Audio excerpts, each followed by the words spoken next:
Hey guys, welcome back to the channel. This is part 1 of our story. If you like this what if story and want to see part 2, let me know in the comments below. Before we start, don't forget to like, subscribe, and share this video with your friends. Also, check the description for more great content and my playlist. This story was posted by PatrickEstvo on Wattpad. Now let's start. Izuku Midoriya, known as Sonic, was a remarkable hero with powers reminiscent of Sonic the Hedgehog. He possessed superhuman speed and physical characteristics, allowing him to leap great distances, intercept missiles mid-flight, and endure powerful explosions. His agility was unmatched, enabling him to navigate through wavy waters effortlessly, even recovering from stumbles without sinking. Trained in a unique martial arts style, he showcased acrobatics that left his opponents in awe. Izuku could manipulate energy and electricity, harnessing chaos energy that surged through him. Each quill could deliver a significant shock, and he could project bolts of electricity, electrifying his foes upon impact. His emotional state empowered him, enhancing his abilities further. He could generate extreme heat and radiation, with lightning hot enough to transform sand into glass. By charging with electrical energy, he amplified his physical prowess and even had regenerative capabilities when fueled by chaos energy. His senses were heightened, allowing him to perceive the world at incredible speeds, granting him an intuitive awareness of his surroundings. He could manipulate air to create shockwaves with his movements, and his techniques included chaos energy manipulation, energy projection, and various powerful attacks like the spin dash and homing attack. As he ran, a blue-haired boy carried a little girl on his back, fleeing from a villain named Kai Chisaki, also known as Overhaul. Izuku reflected on his life, acknowledging that he had been running for as long as he could remember. He recalled moments from his past, including times when he had defended others, and he realized that he was no longer running away. He was ready to protect his friends with his newfound power. In a dramatic showdown, Izuku prepared to confront Overhaul, declaring that he would use his abilities to safeguard those he cared about. As they charged at each other, the title appeared, Izuku Midoriya, the fastest hero alive. Meanwhile, Marcus Matsumoto, known as Shadow, was another formidable hero with powers akin to Shadow the Hedgehog. He possessed superhuman physical characteristics and exceptional acrobatics. His mastery of vehicles allowed him to skillfully maneuver a motorcycle while engaging in combat. Shadow was adept with weapons and could generate flames, using his abilities to levitate and create shockwaves. His powers included energy manipulation, allowing him to harness chaos energy, which enhanced his physical capabilities. Shadow could teleport, bending time to avoid attacks and surprise his opponents. He was also capable of manipulating the fabric of time and space, using chaos control to teleport and travel through dimensions. Katsumo Bakugo, known as Knuckles, was another hero with extraordinary abilities. He was a genius combatant, trained in various forms of combat. His physical prowess was complemented by his ability to manipulate chaos energy and electricity. Knuckles could create shockwaves and generate extreme heat, enhancing his attacks. As these heroes faced their challenges, they were united by their determination to protect their friends and fight against the forces of evil. Each of them, with their unique abilities and strengths, was ready to rise to the occasion and prove themselves as the fastest heroes alive. This ranges from launching several enemies into the air simultaneously to effortlessly creating rings and granting himself an endless amount of boost for several minutes. Travis Tanaka, also known as Tails, is the reincarnation of 𝗵𝗲 He possesses the quirk of tail propellers, which grants him superhuman physical characteristics, speed, and vehicular mastery, allowing him to adeptly pilot the tornado. His abilities include acrobatics, flight with his twin tails, genius-level intelligence, technology manipulation, air manipulation, holographic projection, energy projection, extrasensory perception, and paralysis inducement through his gadgets. His techniques include the spin attack, spin jump, spin dash, and homing attack. He can also perform a side-loop, leaving a light trail that can trigger various effects, and execute a tail swipe, spinning 360 degrees to strike enemies. His super tail swipe increases his attack range by creating a large wave of energy as he spins. Regina Tokic, known as Rouge, is the reincarnation of Rouge the Bat. Her quirk, Sonic Screech, provides her with superhuman physical characteristics, biological flight, martial arts skills, stealth mastery, and analytical prediction, allowing her to anticipate opponents' moves. She can scale surfaces, move underground, manipulate sound and animals, and has limited abilities for air manipulation and energy restoration. Her techniques include the Charm Ray, which can briefly paralyze opponents, and various combat moves like the spin attack and boost. Beatrice Kendo, or Blaze, is the reincarnation of Blaze the Cat. Her quirk, Fireball, grants her superhuman physical characteristics and the ability to combine agility with pyrokinesis. She is an expert in hand-to-hand combat and can predict enemy moves. Blaze can manipulate fire and generate heat, allowing her to create defensive fields of flames and propel herself forward. Her techniques include pyrokinesis, axle jump, and fire claw. Izuku Midoriya, known as Silver, is the reincarnation of Silver the Hedgehog. His quirk, telekinesis, grants him superhuman physical characteristics and acrobatics. He excels in stealth and hand-to-hand combat, capable of holding his own against skilled opponents. His powers include energy projection, force field creation, paralysis inducement, and limited telepathy. His techniques include Psycho Smash, Teleport Dash, and Chaos Control. Isabelle Shiozaki, or Cosmo, is the reincarnation of Cosmo the Seadrian. Her quirk, Plant Life, allows her to empathize with plants, enhance her jump, and manipulate plant life. She can heal, create force fields, and throw fruits as projectiles. After the incident at USJ, the League of Villains gathers, minus their leader, to discuss recent events. Shigaraki expresses frustration over the unexpected strength of their adversaries, particularly a blue-haired student who easily defeated a powerful foe. Kurogiri suggests that this student might be as formidable as All Might in his prime. All for One arrives, revealing that he has contacted someone who could be beneficial to their cause. Shigaraki inquires about this new ally, and a mysterious black-haired scientist with a mustache introduces himself, declaring that he is now in charge. Shigaraki protests, but the scientist places a quirk dampener around his neck, asserting his authority. The scientist presents a badge to the League, indicating that they are about to witness something unprecedented. In a world filled with eager little monkeys, one character confidently declared himself the top banana. He gestured upward, seeking to clarify his position. With a mechanical whir, he turned his head to the side, emphasizing the importance of his status. The hierarchy he described was vast and unquantifiable. Agent Stone, his loyal companion, noted that the doctor considered their opponent basic. Given the recent confrontation and the reaction that followed, it was no surprise to him. Dr. Eggman initiated a sweep sequence, pressing buttons on his glove control panel, deciding that a 10-mile radius would be sufficient. As his robots prepared for deployment, he noticed the stern expression of Shigaraki. Dr. Eggman questioned whether Shigaraki was still looking at him strangely, to which Agent Stone confirmed that he was.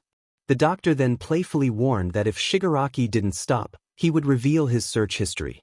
Agent Stone added that if Shigaraki continued to stare, the doctor would take a closer look at him. Shigaraki, clearly annoyed, stated that he could hear them.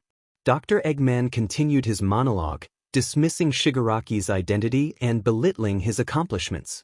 He walked among the League of Villains, making it clear that he had little regard for their pride or achievements. He mocked Shigaraki's reading level and offered a spoiler about a well-known story, relishing in the moment. As he turned to face his robots, he expressed his affection for machines, highlighting their obedience and reliability. He instructed Shigaraki to stand at the edge of his personal abyss and watch his machines perform their tasks. A disgruntled Shigaraki walked away, prompting Agent Stone to turn back to Dr. Eggman, who felt a surge of excitement about the evolution of their plans. Meanwhile, a blue-haired boy was seen carrying a little girl on his back, fleeing from a menacing figure wearing a beak-like mask. As they ran, the boy reflected on his life, acknowledging the challenges he faced. He recalled moments from his childhood, including times when he had to outpace bullies. Years later, he continued to showcase his extraordinary abilities, recalling how he had been told to keep his powers a secret. He dashed through the streets, reminiscing about his past encounters with bullies and the support of his mother, who always welcomed him home with warmth. On his last day at 𝐲𝗓𝗓 Junior High, he faced his longtime tormentor, 𝗓𝗓𝗄𝐵 𝗓𝗂𝐁, who, along with his friends, blocked his path. The boy understood that 𝗓𝗓𝗄𝐵 was a bully, one who targeted those without quirks, while the school staff turned a blind eye to his actions.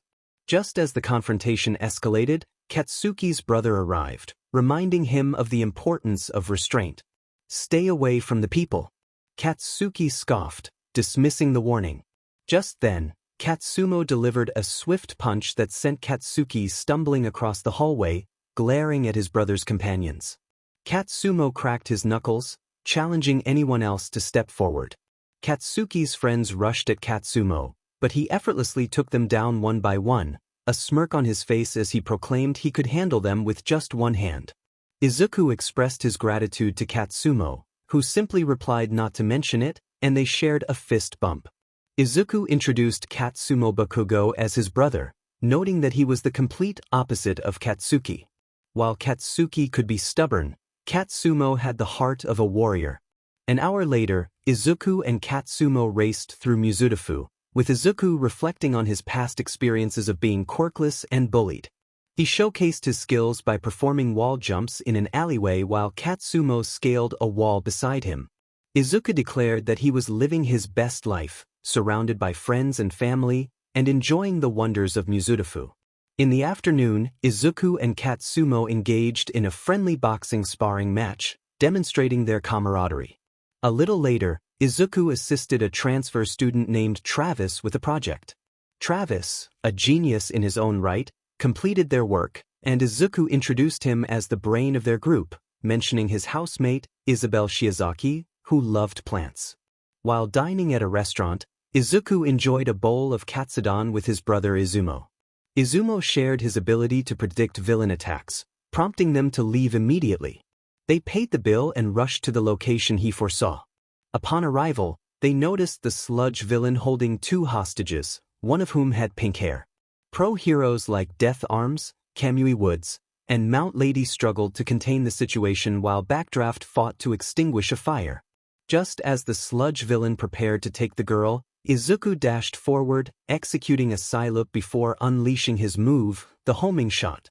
After images struck the sludge villain, freeing the hostages.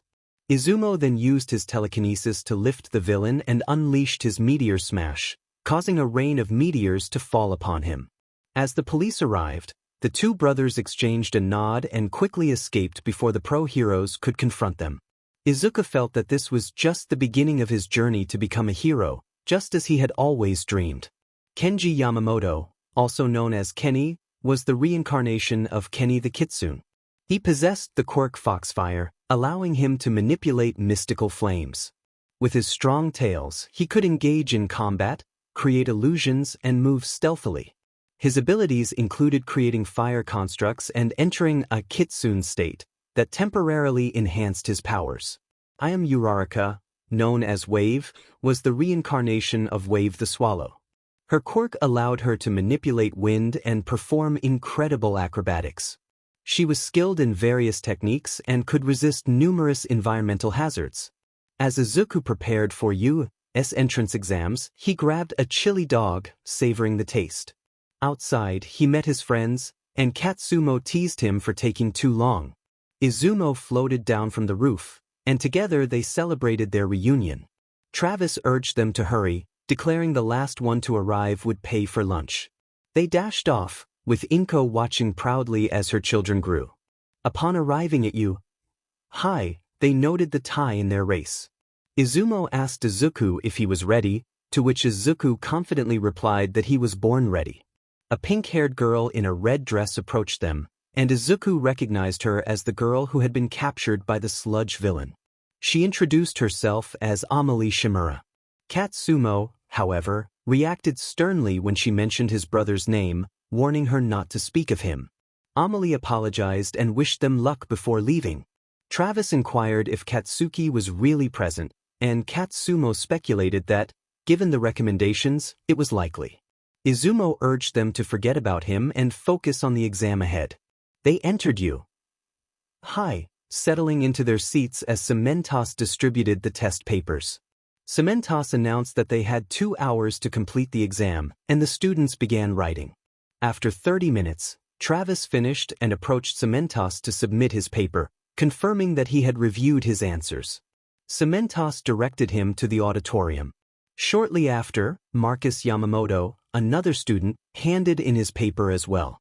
As Izuku and his friends continued with their exams, they were joined by Amelie and several other new students, surprising everyone with their speed. In the auditorium, Izuku and his friends chatted until the lights dimmed, focusing on Present Mike, who enthusiastically welcomed everyone to the entrance exam. The excitement among the students was palpable, with Izuku feeling optimistic about the challenges ahead. Suddenly, a blue-haired boy with glasses raised his hand, questioning the discrepancy between the number of robots mentioned by the instructor and the pamphlet. Marcus turned to him, expressing his frustration at the interruption. The boy approached Marcus, glaring at him, while Marcus confidently declared himself the ultimate life form. The room filled with gasps as Present Mike warned the boy that further interruptions would result in his removal from the exam. Ida sat down, unimpressed, while Izuku struggled to contain his laughter. Present Mike clarified that the fourth robot was worth 0 points. Moments later, as Izuku and his peers prepared for the entrance exams, they heard groaning sounds followed by a loud crash against the wall. Marcus entered, eyeing some students who had attempted to bully him, calling them weaklings. He then turned back to his group, who resumed their activities, with Izuku practicing jump rope and training with a nunchuck. 𝗓𝗏𝗄𝗻 shattered a sandbag with a punch, while Izumo meditated and Travis wrote strategies. Marcus picked up a picture of his late childhood friend, silently vowing to do this for her. As the gates opened, Izuku rallied his friends for the next round, and they dashed toward the entrance, followed by Amelie and other students, leaving some confused about the lack of a starting signal. The participants began to argue until Present Mike's voice boomed through the loudspeakers, urging them to start without delay. The contestants rushed inside, witnessing Izuku executing his homing shot on a 2-point robot while Marcus launched spears at a 3-point robot. Marcus noted his lead in points, while Travis and 𝗓𝗏𝗄𝗻 took down a 2-point robot, and Regina kicked another down. Beatrice pushed through a 3-point robot, and Izumo used his telekinesis to lift a robot, allowing Isabelle to slam it down with a vine. Trixie delivered an uppercut to a robot, and Kenji took on several robots single-handedly. Meanwhile, in the observation room, the staff observed the participants in the practical exam. Nizu commented on the promising group, while Midnight agreed, particularly impressed by Izuku and his friends. All Might expressed his astonishment at their abilities, and Eraserhead speculated that they might be reincarnations from a planet called Mobius. Nizu noted their extensive training and decided it was time to see their true potential. Back at the entrance exams, Izuku finished off another 3-point robot, feeling satisfied. Suddenly, an earthquake shook the ground as a 0-point robot emerged, prompting panic among the participants. Marcus recognized the situation as a hidden challenge. The group combined their spin dashes, successfully piercing through the robot and moving toward the other participants. 𝗓𝗏𝗄𝗻 criticized them for their cowardice and lack of skill, causing gasps among the crowd. Recovery Girl offered the group some gum, which they accepted before walking away. Later, Izuku and his friends exited after the exam, reflecting on how easy it had been. Travis speculated that the next generation might face tougher challenges, while 𝗓𝗏𝗄𝗻 doubted there would be a next generation. As they walked away, Marcus observed them from a rooftop, arms crossed, feeling that the day might not be as dull as he had anticipated. This was just the beginning of Izuku's journey, filled with friendships and rivalries. As Izuku and his friends approached they encountered Nizu and a female figure with rabbit ears. Nizu greeted them, and Izuku playfully referred to him as Rat God, which Nizu found amusing. Izumo inquired about the reason for their visit, and Nizu announced the creation of Class 1S due to their impressive performance. A teacher named Manami Usagi introduced herself and led them to Class 1S. Upon entering the classroom, they noticed a large door designed for giant quirk users. The students acknowledged the thoughtful design as they entered and spotted 3 female classmates. Izumo remarked on their decent classmates, and Beatrice agreed. The female trio approached, complimenting their new classmates. 𝗵𝗲 instructed everyone to take their seats and introduce themselves. One by one, they introduced themselves, sharing their names and hobbies. Izuku mentioned his love for running and pranking bullies, while Marcus expressed his longing for peace. Katsumo highlighted his hobbies of fighting and exercising, and Travis shared his interests in studying and inventing. Regina introduced herself as the sister of a Class 1B student, while Izumo revealed his connection to Izuku and his hobby of predicting the future. Beatrice warned others not to cross her, and Isabelle expressed her passion for nature. Trixie introduced herself as a transfer student, while Kenji kept his hobbies to himself, blushing at Minami's presence. Amelie and Ayam shared their names and hobbies, with Ayam showcasing her love for skateboarding and stunts. The introductions continued, and 𝗵𝗲 concluded by introducing herself as Vanilla, their homeroom teacher. She instructed them to change into their training gear for a quirk assessment with Class 1A. The students then headed to the locker rooms to prepare for the upcoming challenge. In the training field, both Class 1S and Class 1A stood before their teachers, ready for the quirk assessment. Eraserhead instructed Izuku to throw the ball as far as he could using his quirk, but without stepping outside the designated circle.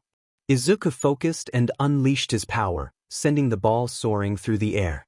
Eraserhead thought to himself that Izuku truly seemed like a reincarnation of Sonic. In a normal tone, he explained to the class that at 𝐒𝐻𝐁𝐵, they would test and push everyone to their limits. When he revealed Izuku's score, the class was astonished, except for Marcus, who dismissed it as beginner's luck. Izuku reflected on his choice to use his quirk but shrugged it off. Mina expressed her excitement about using their quirks, while Marcus scoffed, suggesting that Mina's enthusiasm could lead to trouble. Travis informed the class that Shota Aizawa, known as Eraserhead, was the strictest teacher at 𝐒𝐻𝐁, and that the previous Class 1A had been expelled for not showing potential. The class shivered at the thought. Katsumo reminded them that being a hero was not just about fun and games. It involved facing serious challenges like natural disasters and crime. Marcus shared his own experience of loss at a young age, while Travis mentioned the bullying he endured for having 2 tails. Izumo emphasized that heroes were meant to help others and serve as good role models. Izuku warned that those seeking fame and glory should reconsider their aspirations, as they might not fit in at 𝐒𝐻𝐁. Eraserhead added that the student with the lowest score in the quirk assessment would be expelled. After everyone gave their best effort, Mineta ended up in last place in Class 1A, while Trixie was last in Class 1S. 𝗵𝗲 reassured them that the expulsion warning was meant to motivate them. Momo had anticipated this, and Marcus was not surprised. The next day, Class 1S headed to the dorms, where they met their teacher. 𝗵𝗲 welcomed them to their new home and explained the amenities. The students were amazed by the facilities, which included fully equipped rooms and a common area with various recreational options. Marcus wondered about the funding for such luxurious accommodations, and Travis mentioned that it came from the Guardian Units of Nations, causing Marcus to tense up at the mention of the name. 𝗵𝗲 left the students to unpack, and once they had settled in, they gathered in the common area to relax. Izuku expressed his contentment about being at 𝐒𝐻𝐁 and forming their class. He turned to Amanda and asked what motivated her to become a hero. Amanda shared her past, explaining how she was taken from her family by a gang called Red Scarves, who trained her to defend herself against those who discriminated against quirk users. Sarah added that her stepfamily had high expectations for her, leading her to run away and join the gang. Had participated in a tournament but left when they discovered the gang's willingness to resort to violence. Izuku listened intently and then turned to Hannah, who revealed her lonely childhood before meeting Amanda and Sarah. She had even created a friend out of a tree stump to cope with her isolation. The class reacted with shock to her story. Beatrice and Isabelle expressed their sympathy, while Marcus reflected on the harsh realities of life, sharing his own experiences of loss and his promise to a friend to become a hero. Just then, their stomachs growled, prompting Marcus to groan in frustration. Izuku suggested chili dogs, and Katsumo offered to share his recipe. Regina volunteered to help him. Moments later, they gathered in Katsumo's dorm to sample his cooking. Izuku was puzzled by the dish, which Katsumo called a sea dog. The class took a bite and was pleasantly surprised by the flavor. Meanwhile, in a laboratory, two mysterious figures discussed a plan involving a robot designed to infiltrate you. They mentioned that a bioweapon would be sent to target the hero known as All Might. One of the figures expressed disdain for All Might, claiming they would lead the League of Villains instead, confident that the villains would fail in their mission. The robot's eyes began to glow ominously as the scene faded out. The following day at 𝐒𝐻, Class 1S was in the gym, ensuring they remained in peak condition. After training, they returned to their dorms to prepare for school. Once at school, they attended various classes. Manami stood in front of the classroom, announcing that it was combat training day and that they would be joining Class 1A. She revealed their hero costumes, instructing them to grab their suitcases and meet her at Fake City. Soon, the students arrived at the Fake City, where they met Class 1A and their teachers. All Might praised their heroic appearances, while Marcus remained unimpressed. All Might explained the rules of the training, creating a scenario where the heroes needed to either grab the bomb or capture the villains to win, with the selection process being random. He announced that it was time to draw lots. Izuku was paired with Katsumo, Izumo with Beatrice, Travis with Isabel, Amanda with Sarah, Regina with Ochako, Amelie with Momo, Hannah with Kenny, Ayam with Shoji, Trixie with Toru, and Marcus with Katsuki. Katsumo felt ready for the challenge, while Izuku was determined to use his speed to their advantage. As the matchups were revealed, Izuku and Katsumo found themselves facing Marcus and Katsuki. Katsumo mentally prepared himself, realizing he was up against his brother. Outside the building, Izuku and Katsumo devised a strategy to take down their opponents. Izuku noted that Marcus would likely not give Katsuki a chance to fight him. Katsumo expressed his frustration, feeling it was time to confront his brother. They discussed Marcus's impressive abilities, including teleportation and speed, which made him a formidable opponent. When the signal was given to enter, they rushed into the building, heading toward the bomb's location. As they moved through the floors, Marcus suddenly teleported in, grabbing Katsumo and launching him against the wall with a powerful kick. Izuku charged at Marcus, only to be caught in a similar manner, being slammed through the floors. As the dust settled, Marcus taunted Izuku, who struggled to rise. Despite the setback, Izuku managed to get back on his feet and powered up, determined to continue the chase. Meanwhile, Katsumo assessed the damage caused by Marcus's attacks and decided to head toward the bomb. In the observation room, both Class 1S and 1A were astonished by Marcus's ruthless tactics as they watched Izuku pursue him at incredible speed. Back in the training area, Izuku continued to chase Marcus, who fired energy bullets at him. Izuku skillfully dodged each shot, but as he closed the gap, Marcus teleported again, causing Izuku to trip. Rising quickly, Izuku powered up once more, preparing for a confrontation. In the observation room, Travis operated a drone, allowing both classes to witness the unfolding events. Katsumo reached the floor where the bomb was located, just as Katsuki prepared to attack him. Katsuki boasted that his brother would never surpass him, launching himself at Katsumo with fierce intent. However, Katsumo managed to catch Katsuki's fist, rendering the explosion harmless. He retaliated with a series of punches, sending Katsuki crashing into the wall before touching the bomb. As Izuku and Marcus groaned and struggled to rise, All Might's voice announced the victory of the hero team. Marcus scoffed at the outcome, dismissing Izuku's efforts. Izuku acknowledged Katsumo's success, who then approached him, revealing his newfound strength. They exited the building to reunite with their classmates. Izuku expressed gratitude to Travis for his timely invention, which had helped them during the blackout. Manami noted that without Travis's gadget, they would have been unaware of the match's outcome. Suddenly, Amelie rushed to embrace Izuku, expressing her concern for him. Izuku reassured her, while Marcus warned him to be cautious. Izuku playfully responded to Marcus's threat, and 𝗵𝗲 intervened, suggesting they relax now that the battle was over. The next day, Class 1S gathered in their classroom, awaiting their teacher's arrival. 𝗵𝗲 announced that they would be voting for a class president and vice president. After counting the votes, she declared Izuku as president and Travis as vice president. Izuku was surprised but committed to doing his best in the role, while Travis pledged to support him. Later, during lunch, Izuku enjoyed a delicious chili dog, and Katsumo savored his favorite meal. Suddenly, alarms blared, signaling a Level 3 security breach. Panic erupted among the students as they rushed to leave. Izuku noticed the media outside and quickly returned to grab a microphone he had invented, flying above the crowd to calm everyone down. He assured them it was just the press wanting to interview All Might, and they settled back into their routines. Meanwhile, a detective investigated a damaged gate, discussing a potential planned attack with his partner. They decided to inform the principal about the situation. The following day, Class 1S boarded a bus to the USJ, where Izuku engaged in conversation with the Big Three. 𝗕𝗫𝗓 bombarded him with questions, and to everyone's surprise, he answered them effortlessly, leaving Mirio and Tamaki astonished. 𝗕𝗫𝗓 blushed at his responses, causing Amelie to feel a twinge of jealousy.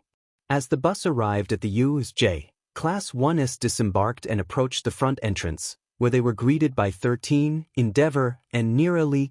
𝗫𝗓 welcomed the future generation of heroes, and Amanda and Sarah felt a shiver of apprehension, recalling their past encounters with her. 𝗫𝗓 mentioned that All Might had exceeded his time limit, prompting Marcus to dismissively comment on the situation. Class 1A shot him disapproving glares, while the girls focused their attention on Izuku, squealing with excitement. 𝗫𝗓 then explained the activities planned for their visit to USJ. As they entered, the students marveled at the impressive surroundings. Suddenly, the lights flickered, and a purple vortex appeared, from which various villains emerged. 𝗫𝗓 expressed her confusion about the presence of these villains, while 13 clarified that they were indeed real threats. Class 1S stepped forward to confront the villains, with Katsumo cracking his knuckles in preparation. A mysterious figure introduced themselves as part of the League of Villains, declaring their intent to destroy All Might. Kurogiri, at the command of Shigaraki, prepared to summon portals. Just then, Marcus intervened, using his powers to teleport around the battlefield, swiftly taking down the villains before returning to Class 1S. The remaining villains, Kurogiri and Shigaraki, were left stunned by Marcus's display of power. Shigaraki, frustrated, shouted for his allies to attack, and a creature known as Nomu emerged from the portal, ready to engage. The Class 1S students braced themselves as Nomu charged, creating chaos in its wake. Katsumo welcomed the challenge, exchanging blows with the creature, while Travis prepared his arm cannon to assist. Amelie attempted to strike Nomu with her hammer, but the creature's regenerative abilities proved formidable. Izuku quickly assessed the situation and took charge, urging Amelie to hold onto something as he charged toward Nomu. The two engaged in a fierce battle, showcasing their skills. Shigaraki and Kurogiri watched in disbelief as Izuku held his ground against Nomu. Determined to turn the tide, Izuku unleashed his Phantom Rush, overwhelming Nomu with a flurry of attacks. He followed up with a Psyloop, launching Nomu into the air, and finished with a homing shot that sent shockwaves toward the creature. Marcus joined the fray once more, executing a powerful chaos blast that vaporized Nomu, leaving Shigaraki in shock. As the villains began to retreat, Shigaraki vowed that the League of Villains would one day reshape society. Meanwhile, Izuku rushed to check on his classmates, ensuring their safety after the intense encounter. Eraserhead commended the students for their efforts, emphasizing the importance of their experience in facing villains. As both classes returned to the police arrived to apprehend the defeated villains. Eraserhead and 𝗫𝗓 remained behind to file a report, with 𝗫𝗓 reflecting on Izuku's impressive performance, recognizing that this was just the beginning of their challenges. Days passed following the USJ incident, during which the students enjoyed a brief respite while the staff and police worked to restore order. A meeting was convened to discuss the attack, with Eraserhead expressing his belief that it was a coordinated effort rather than a coincidence. Present Mike questioned how he could be so certain, to which Eraserhead explained that Shigaraki had prior knowledge of the 𝐎𝐽 event. 𝗎𝗓 noted that the planned attack revealed more than they initially understood, thanks to information gathered from a captured villain. Just then, Yamato and Nira entered, their serious demeanor capturing everyone's attention. Nira informed 𝗎𝗓 of a significant problem they had uncovered during an interrogation, prompting an urgent discussion about their findings. Nira activated a device that projected a holographic video of the interrogation, revealing that the villains had insider knowledge of the 𝗧𝗵𝗲 event due to a traitor within you. This individual had once been quirkless but gained powers in exchange for loyalty to their leader, providing critical information about the timing of the student's visit. As the staff absorbed this shocking revelation, they realized the gravity of the situation and the need for immediate action.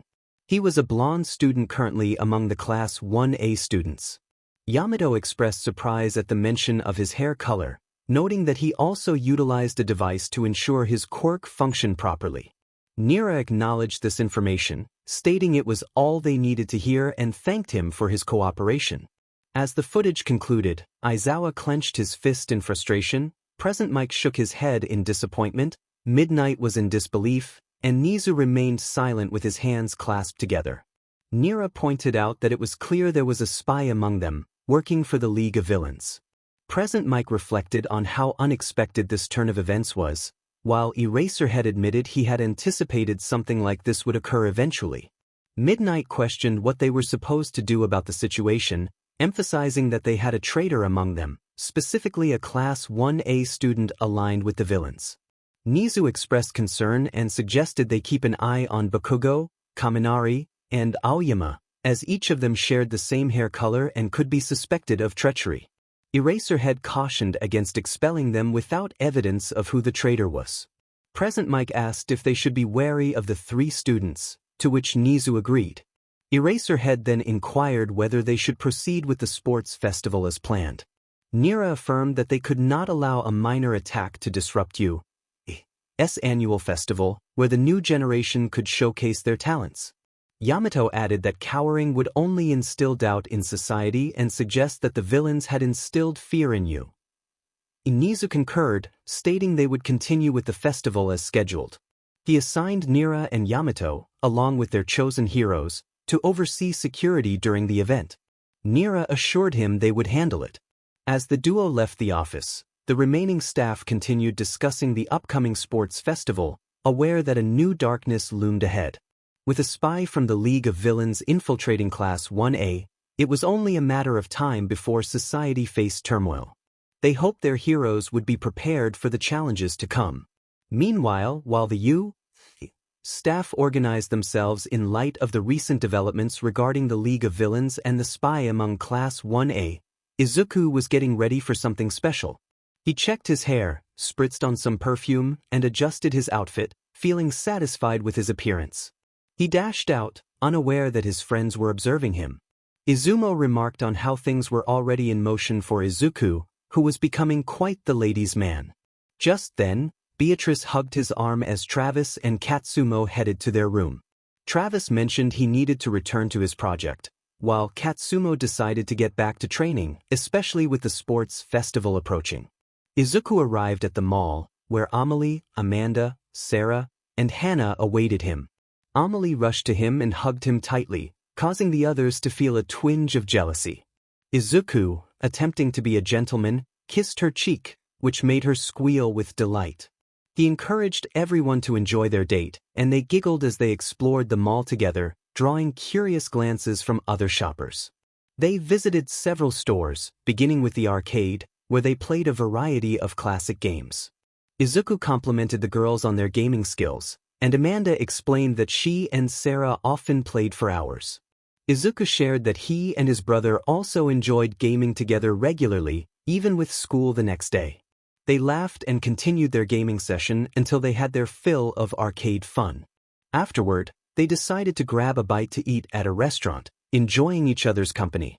As they returned to their dorm, the girls took turns giving Izuku affectionate kisses, each lasting a moment before they parted ways, wearing goofy smiles. In his thoughts, Izuku vowed to protect everyone he loved, determined to stand against any evil that threatened them. He resolved to use his power to safeguard them all, unaware that a lurking danger was about to be unveiled. After the incident at USJ, the League of Villains gathered, excluding their leader, to discuss the recent events. Shigaraki expressed his frustration, declaring that the students should not have been so strong, particularly the blue-haired one who had easily defeated Nomu, which was intended to take down All Might in his prime. Kurogiri suggested that the blue-haired student might possess power comparable to All Might at his peak. Just then, All for One entered, taking a seat and revealing that while they were occupied with the USJ attack, he had contacted someone who could be very beneficial to their cause. Shigaraki inquired about this person's identity, and a mysterious black-haired scientist with a mustache, accompanied by another male figure and numerous robots, announced himself. He declared that he would now be in charge, catching Shigaraki off guard. The scientist introduced himself as Dr. Eggman, asserting his authority over the League of Villains. Shigaraki, taken aback, attempted to protest, but Eggman swiftly placed a quirk dampener around his neck, whispering that he was now in charge. The scientist displayed a badge, emphasizing his superiority in a world filled with lesser beings. He initiated a sweep sequence, preparing his robots for deployment, while Shigaraki glared at him, clearly displeased with the situation. Dr. Eggman instructed his subordinates to report to him immediately, dismissing Tamura Shigaraki with a wave of his hand. He expressed his lack of interest in Shigaraki's identity, mocking him for his perceived failures and belittling his achievements. As he walked among the League of Villains, he continued his tirade, making jabs about Shigaraki's reading skills and the fate of a character from a children's book. Spotting his robots preparing for action, he gleefully remarked on their reliability, contrasting them with the unpredictability of humans. He gestured dramatically, inviting Shigaraki to observe as his machines took over the tasks at hand. Feeling disgruntled, Shigaraki turned away, while Agent Stone turned to Dr. Eggman, sensing the excitement in the air. Eggman, filled with enthusiasm, declared that they were on the brink of evolution, pressing buttons on his gloves and clenching his fists in anticipation. Unbeknownst to them, a female member of the League of Villains, Yuta, overheard their conversation and felt a twinge of regret for joining the group. She resolved to warn Toga about the situation. Meanwhile, at a nearby household, the sound of sirens filled the air as the Chaotix detectives arrived on the scene. Detective 𝗧𝗵𝗲 received a briefing from witnesses who described missiles striking the area, followed by a robot scanning the wreckage before departing. The detectives stumbled upon the aftermath of the chaos, noting the destruction around them. 𝗧𝗵𝗲, shaken by the scene, remarked on the severity of the situation. Vincent pointed out a clue that seemed familiar to them, leading to a discussion about the recent attack and its possible connection to the League of Villains. They speculated on the involvement of a new villain group and the potential return of a notorious enemy. As memories of their past battles surfaced, the detectives realized the gravity of the threat they faced. Vincent urged 𝗧𝗵𝗲 to act quickly to apprehend Dr. Eggman, explaining their history with him and the danger he posed. 𝗧𝗵𝗲, initially skeptical, began to understand the urgency of the situation and agreed to help. He instructed his team to secure a search warrant for Dr. Eggman, emphasizing the priority of the case. As the ambulance removed the victims from the scene, 𝗧𝗵𝗲 looked up at the sky, sensing that a dark change was looming over hero society. Little did he know, the impending shift would be more significant than anyone could anticipate. Maxwell Kirishima, also known as Mighty, possessed superhuman physical abilities and exceptional combat skills. He could perform agile movements and had unique powers that allowed him to withstand extreme conditions. His love interest, Maisie Togata, also known as Marine, shared similar abilities, making them a formidable duo in their quest for justice. Capable of performing the boost technique, vehicle mastery, water manipulation, tune force, accelerated development, inventory duplication, and resistance to poison, chemical products, extreme temperatures, and cosmic radiations. Techniques include air boost, an airborne variation of the boost that increases Maisie's speed in midair, allowing her to soar through the sky, and spin jump, a variant of spin attack used to strike enemies while jumping. At Class 1S, 𝗵𝗲 stood before the students as 3 new individuals entered the room. She announced that they would introduce themselves. The first student, George Takahashi, shared that he had initially planned to join the support course, but his telekinesis and technomancy had earned him a place in Class 1S. He expressed his eagerness to begin his journey as a great hero. The students applauded as another male student, Maxwell Kirishima, introduced himself as Ijiro Kirishima's brother, highlighting his incredible resistance to certain attacks. The applause continued as a female student, Maisie Togata, shared that she was the younger sister of Mirio Togata, one of the big 3, and that her dream was to become a hero in her own right. 𝗵𝗲 instructed the students to take their seats, and George chose to sit beside Izuku Midoriya, who greeted him warmly. George expressed his excitement about starting a great friendship. 𝗵𝗲 then addressed the class with important news. Despite the recent attack at the USJ, Nizu and most of the staff had decided to proceed with the sports festival, which shocked everyone. George acknowledged that it might seem illogical, but Izumo pointed out that it was no use to cower. Izuku agreed, stating that it was a chance to demonstrate that you stand strong despite challenges. Marcus, in his monotone voice, added that it was a great opportunity to showcase what the school had to offer. 𝗵𝗲 encouraged the students to train hard to prove their strength. The class responded enthusiastically, and the day continued until the bell rang. That night, Izuku engaged in various exercises, including running, jumping rope, and practicing martial arts. Meanwhile, Travis analyzed both classes 1A and 1B, studying their quirks and weaknesses to devise strategies. Katsumo was seen lifting weights and punching a sandbag, while Marcus practiced target shooting. Regina trained her abilities, skillfully dodging security lasers and collecting diamonds. Izumo meditated while levitating, and Beatrice worked on controlling her fire abilities. Isabelle tended to plants, using her powers to stop poachers. Trixie practiced martial arts techniques, and Kenny focused on honing his instincts. I.M skillfully hoverboarded, avoiding obstacles, while George upgraded weapons for the sports festival. Amelie charged her one for all, throwing her hammer like a boomerang to destroy several robots before catching it again. Amanda, Sarah, and Hannah trained together, running through a forest. Maxwell trained his resistance while Maisie practiced her water manipulation techniques. Unbeknownst to them, 𝗬-123𝗲 observed from various locations, analyzing Class 1S before returning to his 𝗓𝗏. Days later, Class 1S prepared for the sports festival, while 2 students lingered on the sidelines, feeling left out. Ben expressed his frustration about not being included in the festival, lamenting that his grandfather should have enrolled them at U. Earlier, Gwen, his cousin, urged him to appreciate the opportunity to start his journey as an official hero. Ben insisted that he was already a hero, but Gwen pointed out that they were more like juvenile vigilantes. Suddenly, Shoto-Aizawa, known as Eraserhead, appeared and reminded Ben that he was far from home and that they were in Japan. Ben clenched his fists, but his grandfather's gentle pat on his shoulder made him sigh in defeat. Meanwhile, Class 1S heard voices from Classes 1A and 1B. Itsuka and Momo stepped forward, asking if everyone was ready for the festival. Izumo confidently declared their readiness, complimenting the costumes of the other classes. Rikido echoed this sentiment, and Izuku admired their designs. Marcus scoffed at the colorful costumes, prompting Izuku to reassure everyone that Marcus was just being himself. Bakugo and Minoma attempted to intimidate Marcus, but he teleported behind them, startling them.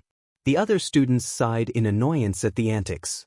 As the girls began to argue over Izuku's attention, Izumo intervened with his telekinesis, calling for calm. Suddenly, Present Mix announcement echoed, calling all students from classes 1S, 1A, and 1B to the stadium. Izuku noted that it was time, and they made their way to the stadium, where Present Mike welcomed everyone to the U. Sports Festival and introduced this year's classes. The audience cheered, filled with heroes and family members who came to support the students. Present Mike prepared to introduce the referee for the event. The R-rated hero, Midnight made a striking entrance, capturing the attention of everyone in the stadium and at home. Her confident pose caused many to blush, including Izuku, who couldn't help but admire her allure. Marcus wondered if someone should caution her about her outfit, while Travis noted that she seemed unaware of the children watching. Katsumo remarked that some parents might feel frustrated with her presence. Suddenly, Midnight cracked her 𝗕𝗏𝗄, commanding silence and drawing everyone's focus. She announced that before the festivities began, they would hear from a special student. Since the USJ incident, this student and his classmates had demonstrated remarkable physical prowess and skills, surprising many who had witnessed their growth. Midnight praised the student for his bravery, leadership, and commitment to justice, before introducing Izuku Midoriya. Izuku's eyes widened as he hurried to join her, and the audience erupted in cheers, chanting his name. His friends celebrated him, and even Gwen felt a rush of warmth seeing him take the stage. Izuku addressed the crowd, expressing gratitude for their support and welcoming them to the sports festival. He encouraged everyone to give their best and acknowledged the struggles many faced, including discouragement from others. He urged them not to listen to negativity, emphasizing that hard work and self-belief could lead to achieving their dreams.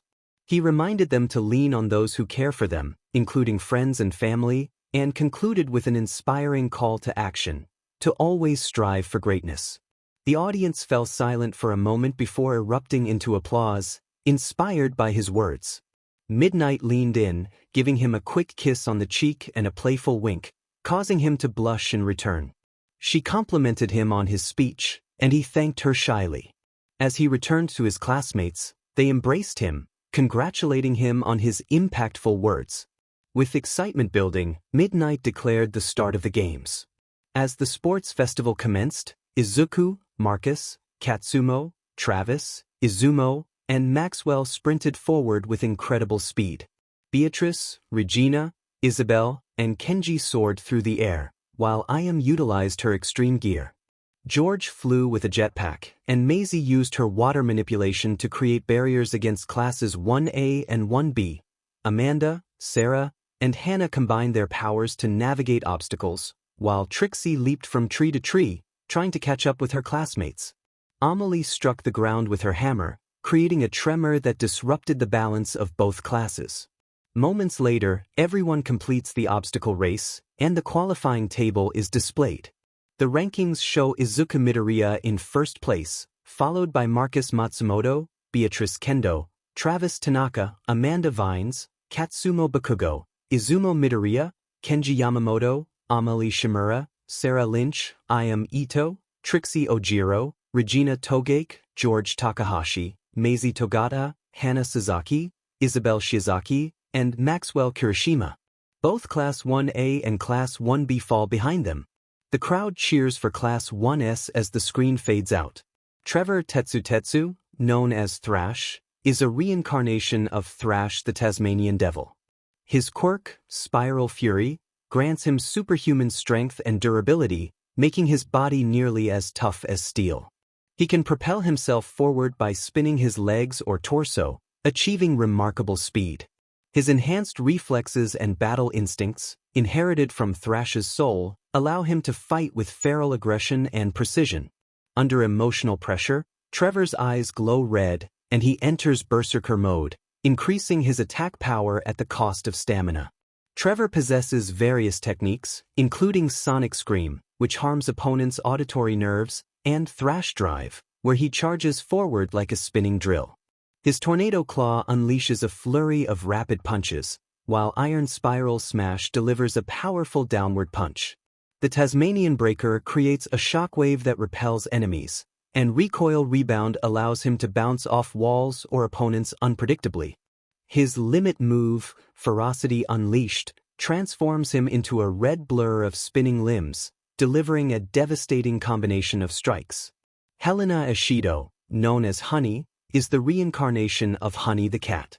Her quirk, Elastic Impact, grants her superhuman physical characteristics, martial arts skills, and limited flight.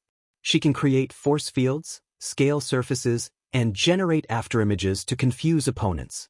Helena can amplify her attack speed and manipulate hammer space to access her enemy's weapons.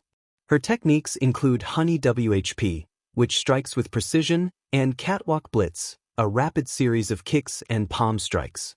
She can absorb impacts and rebound with powerful counterattacks, and her Sugar Crash delivers a graceful aerial kick. Her Charm Shatter move disorients foes before delivering a surprise punch. As the cavalry battle approaches, several girls join Gwen and Ben. They introduce themselves as Emily, Kesley, Lily, April, Chloe, Maya, Rachel, Clara, Mackenzie, Natalie, and Kiki. Gwen introduces herself and her cousin Ben, who feels slightly offended by the term dweeb. As the next event begins, Midnight explains that students must form teams of up to 4 members, including 1 rider and at least 1 horse. Each student is assigned a point value based on their preliminary finish. The first-place finisher earns a staggering 10 million points, while the point values are displayed via headbands. The objective is to steal headbands to increase the team's score, and contestants cannot intentionally make each other fall. The teams are formed as follows: Team Sonic Blitz, Team Dragon Flame, Team Wild Muscle, Team Thunder Vortex, Team Chaos Breeze, Team Elegant Thieves, Team Iida, Team Bakugo, and Team Shinso. As the teams are established, Midnight announces the start of the fifth. All teams rush toward Izuku's team, and Marcus prepares to use his power. He activates Chaos Control, slowing down time to assist his teammates. As time resumes, everyone is surprised to find Team Sonic Blitz has vanished, causing confusion among the other teams. In the chaos, Juzo uses his quirk to soften the ground, allowing Travis to fly and catch Izuku. Marcus struggles to escape, declaring himself the ultimate life form before energizing and unleashing a powerful chaos blast. Kyoka attacks with her earphone jack, but Silver uses objects to block her assault. Team Hagakure loses points when Nito swipes their headband amidst the turmoil. A free-for-all ensues as Team Shinso and Team Tetsutetsu attempt to corner Team Sonic Blitz. Mineta throws sticky spheres, but Izumo counters with his telekinesis, redirecting them back. Katsuki attempts to attack Izuku, but Travis generates a shield to block the attack while Hanta uses tape to reel Katsuki in. The crowd cheers for Team Sonic Blitz as Nito tries to copy Izumo's quirk, but faints instead. Winfred stealthily targets Team Bakugo's headband, while Denki electrifies her. Mineta tries to hop onto George but is thrown aside by Katsumo. Denki electrifies the ground, and Shoto freezes it to steal headbands from other teams. Travis defends his team, but his gadgets malfunction. Marcus draws a pistol, attempting to shoot at the other teams, but Momo successfully defends herself with a stone shield. Todoroki attempted to engage Izuku, who skillfully used his super speed to maintain distance, while Team Iida employed their quirks to try to seize the headbands of Team Sonic Blitz. After a brief pause, the cavalry battle concluded, and Present Mike announced the top 4 teams. The excitement was palpable as he declared Team Sonic Blitz as the first top team, prompting Travis to cheer enthusiastically about their advancement to the finals. Marcus remained stoic, while Izuku and Izumo celebrated with a fist bump. Present Mike continued, announcing Team Dragon Flame as the second top team, eliciting a cheerful response from Beatrice. Amanda and Sarah showcased their breakdancing skills, and Winfred smiled in approval. The announcement of Team Wild Muscle as the third top team followed, with Trevor and Maxwell bumping fists and declaring their manliness, while George playfully teased them. Katsumo playfully bonked George on the head, stating that all they needed was sheer muscle. As the fourth top team was revealed, Shoto reflected on his decision to use his fire, feeling the weight of his father's expectations. Katsuki, too, was displeased with his performance, having fallen short of his goals.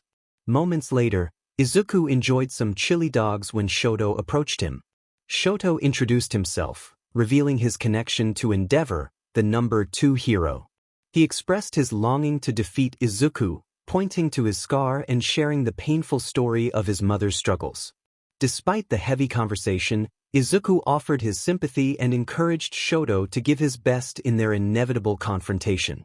Shoto walked away, determined to prove himself. Stacy Monoma, known as Styx, was a reincarnation of Styx the Badger, possessing the quirk Wild Instinct. Her abilities included superhuman physical characteristics, acrobatics, and a unique weapon mastery with her boomerang. Techniques like Badger Barrage and Stick Strike showcased her ferocity and precision in battle. 𝗓𝗏𝗧𝗵, or Rotor, was another reincarnation, this time of Rotor the Walrus, with the quirk Gearhead. His mechanical synapse allowed him to control machines, and his hyperengineering skills rivaled those of his sister May. His techniques included Overdrive Pulse and Armor Shift, showcasing his ingenuity in combat. 𝗏𝗏𝗵𝗲, also known as Bunny, was a reincarnation of Bunny Rabbit, equipped with the quirk Cyber Spring. Her abilities ranged from superhuman characteristics to energy projection and force field creation. Techniques like Spring Dash and Cyber Guard highlighted her versatility in battle. As the stadium buzzed with anticipation, Present Mic announced the highly awaited sports festival fighting tournament. The crowd erupted in cheers, and Katsuki scoffed, confident in his chances for gold, unaware of Suzanne's determination to challenge him. Present Mic introduced the first match, featuring Izuku Midoriya against Hana Suzuki.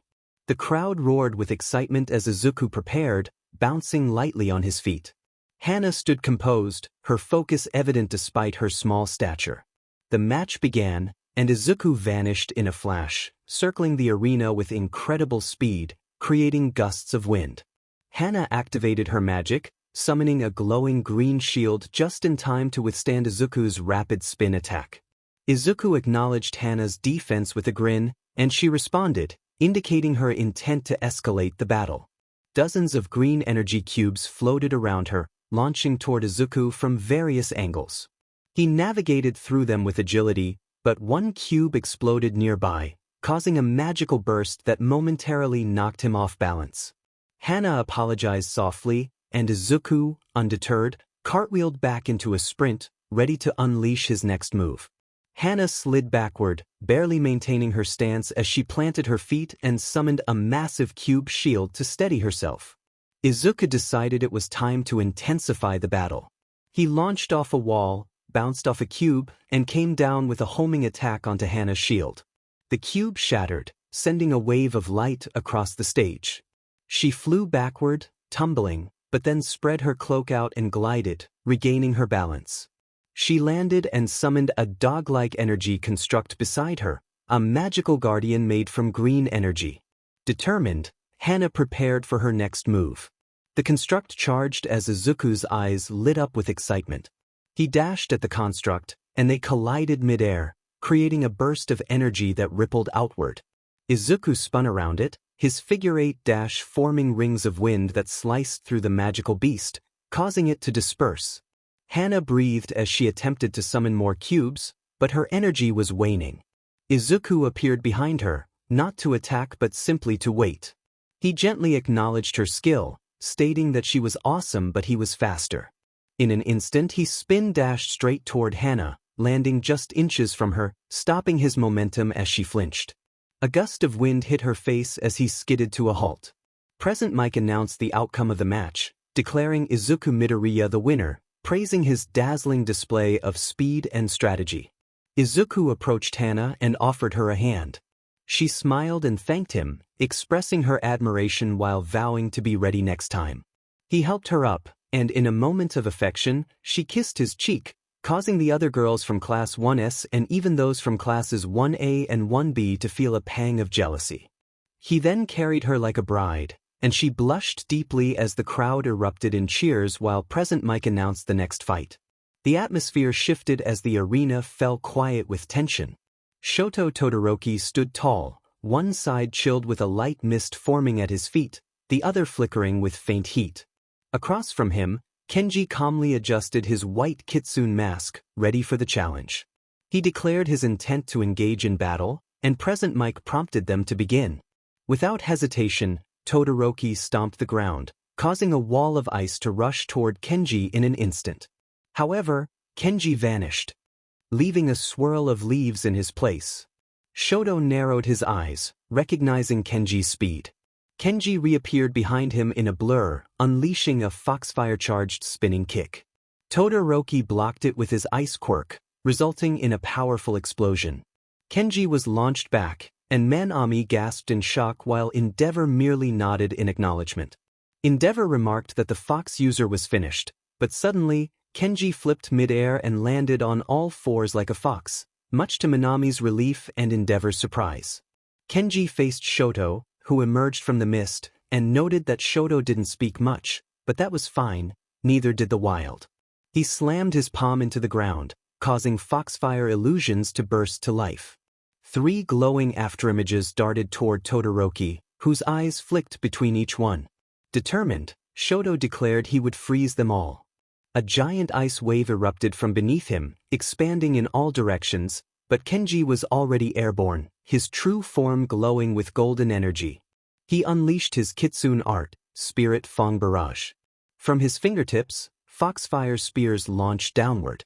Shoto quickly acted an ice shield, but the spears exploded on impact, filling the arena with smoke and light. Kenji moved at lightning speed, appearing everywhere at once. Shoto gritted his teeth, deciding it was time to stop holding back. He slammed both hands into the ground and unleashed his heaven-piercing glacier. A monstrous spire of ice erupted beneath him, catching Kenji mid-flash step. The ice grazed Kenji's arm, slicing through part of his sleeve. He growled as his eyes glowed, acknowledging Shoto's skill. That was close, he thought, recognizing Shoto as a formidable opponent. Shoto, determined not to lose, unleashed a roaring ice pillar that froze the entire stage, including Kenji himself. Midnight raised her hand, declaring Kenji Yamamoto unable to continue, allowing Shoto Todoroki to advance. Present Mike exclaimed the impressive feat, noting that Todoroki had only used his ice to bring down Kenji.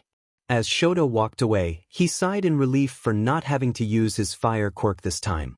After the arena was unfrozen and Kenji recovered thanks to his Kitsune abilities, Present Mike announced the next match. He introduced the competitors, Travis Tanaka, the genius inventor of Class 1S, and Denki Kaminari, the electric jokester of U. The crowd buzzed with excitement as Travis walked onto the battlefield wearing his custom tech goggles, his twin tails swishing confidently. Denki cracked his neck, sparks dancing around his body, declaring his intent to light Travis up. Travis smiled and responded that he had made some upgrades just for Denki. Kaminari charged first, electricity crackling as he released a mid-level electric blast toward Travis. In response, Travis lifted off the ground, using his tails like helicopter rotors to gracefully dodge the bolt. As he spun mid-air, mini drone bots flew out from his tool belt, creating a glowing dome shield around him. Travis announced his shock-resistant energy field, which was still pending patent. Denki grinned, boosting the voltage and declaring he would crank it up to 11. He unleashed a massive surge of electricity, a huge lightning burst surging outward like a wave. Travis's drones absorbed the energy, glowing brighter as he hit a button on his wrist, redirecting the energy into his electroblasters. Thankful for the power-up, Travis fired back with precise electric bursts aimed at Kaminari's feet and hands. Denki attempted to dodge, but one burst clipped his arm, causing sparks to fly and making him stumble back. He chuckled nervously, acknowledging that it actually stung. Travis swooped in and dropped a device at Kaminari's feet, a stasis trap. It popped open, locking Denki's lower body in a magnetized field. Denki was taken aback, confused by the sudden turn of events. Travis explained that while electricity was great, Denki should have grounded himself. Thinking quickly, Denki used a short burst of electricity to overload the trap and break free, breathing and now more serious.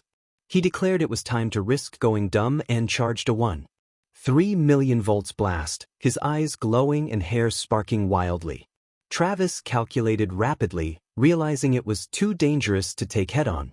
He angled the reflector at 37 degrees just as Kaminari fired his final blast. Tails threw down a mirror-like satellite dish, redirecting the electricity upward into the sky. Denki's eyes widened in realization. He was surprised to learn that Travis could reflect his attack. Kaminari's body fizzled with leftover static, and his pupils went dull as he smiled stupidly, thinking he saw a cat before he fell over. Present Mike announced the conclusion of the match, stating that Travis had used high-tech brilliance and quick reflexes to short-circuit Kaminari's charge, allowing the genius to advance to round 2. Travis landed, adjusted his goggles, and waved to the crowd as they erupted in applause, celebrating the two-tailed tech wizard's impressive performance.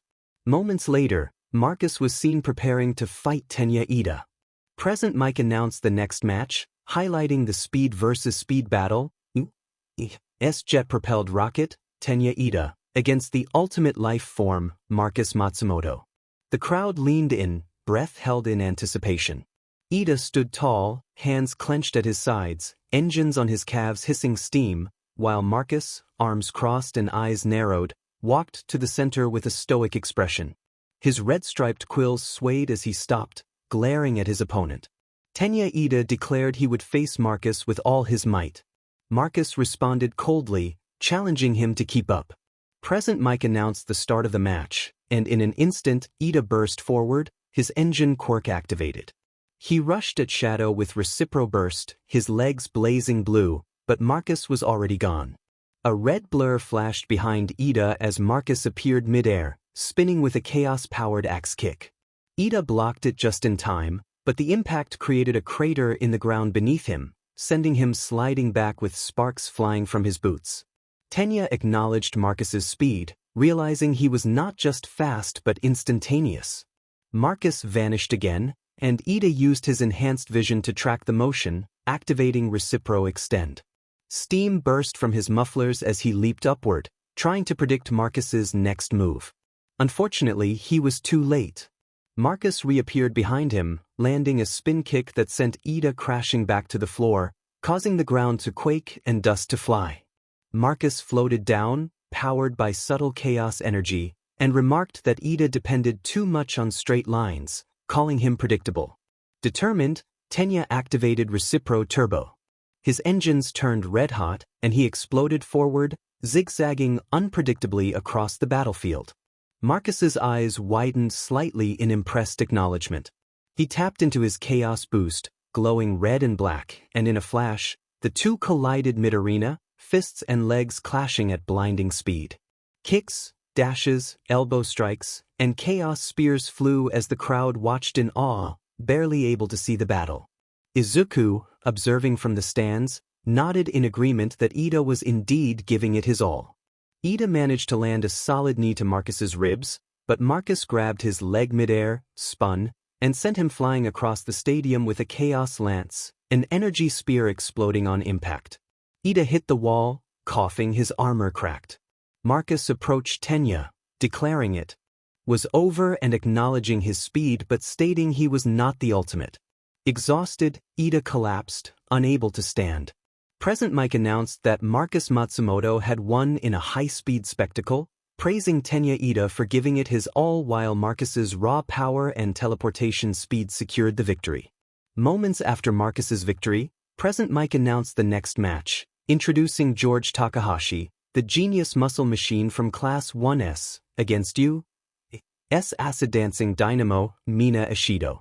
The crowd buzzed with curiosity and excitement as George, towering and broad-shouldered, adjusted his high-tech goggles and rolled his massive shoulders. He wore armored gloves and a utility 𝗔𝗂𝐁𝐵, his calm, calculating eyes peering through his glasses, while Mina stretched and bounced in place, grinning widely. Mina playfully remarked that George looked like he could bench press buildings. George smirked, suggesting they make it fun. Mina dashed in first, her feet secreting acid to glide across the floor like a hoverboard. Her style was chaotic and fast as she twirled and fired acid shots toward George's feet to trip him up. George calmly calculated her trajectory and slammed both fists into the ground, causing a shockwave that knocked her off balance. He noted that the ground was unstable and aimed to level the field. Mina rolled and landed, then zigzagged around George with erratic footwork, lobbing acid globs toward his arms and shoulders. Some acid hit, melting his shoulder armor slightly. George complimented her aim but pointed out that his suit was part ceramic alloy and next-gen. He activated his coconut cannon, shooting explosive coconuts that made Mina flinch and stumble. She managed to dodge the explosives, sliding underneath and throwing a close-range acid mist upward, splashing it over his goggles. Mina triumphantly declared she had got him, but George, unfazed, pressed a button on his wrist, ejecting the melted lenses and replacing them with auto-shielded spares. Mina blinked in surprise, accusing him of cheating, to which George replied that it was engineering. He then pounded the ground, sending a mini-quake through the ring. Mina jumped to avoid it, flipping into the air, but George leaped after her, surprisingly nimble for his size. Mina sprayed acid in an arc, but George guarded with his bracers and landed a backhand swipe, knocking her back into the arena floor. George offered a hand, acknowledging Mina's skill and speed but warned that speed without control burns out quickly. Mina grinned, complimenting his intelligence for a big guy. George responded that he talked smart because he was smart. Mina attempted one last charge, spinning into an acid wheel, but George countered with pineapple bombs, knocking her back as he safely pinned her to the ground without causing harm. Present Mike announced the end of the match, declaring George Takahashi the winner, praising his blend of brawn and brilliance. The crowd erupted in cheers as George helped Mina to her feet like a true gentleman. Mina smiled, assuring him there were no hard feelings and jokingly stating she would never challenge him to chess or arm wrestling. George agreed to the deal. As they walked away, Beatrice Kendo and Trixie Ojiro prepared to enter the stadium.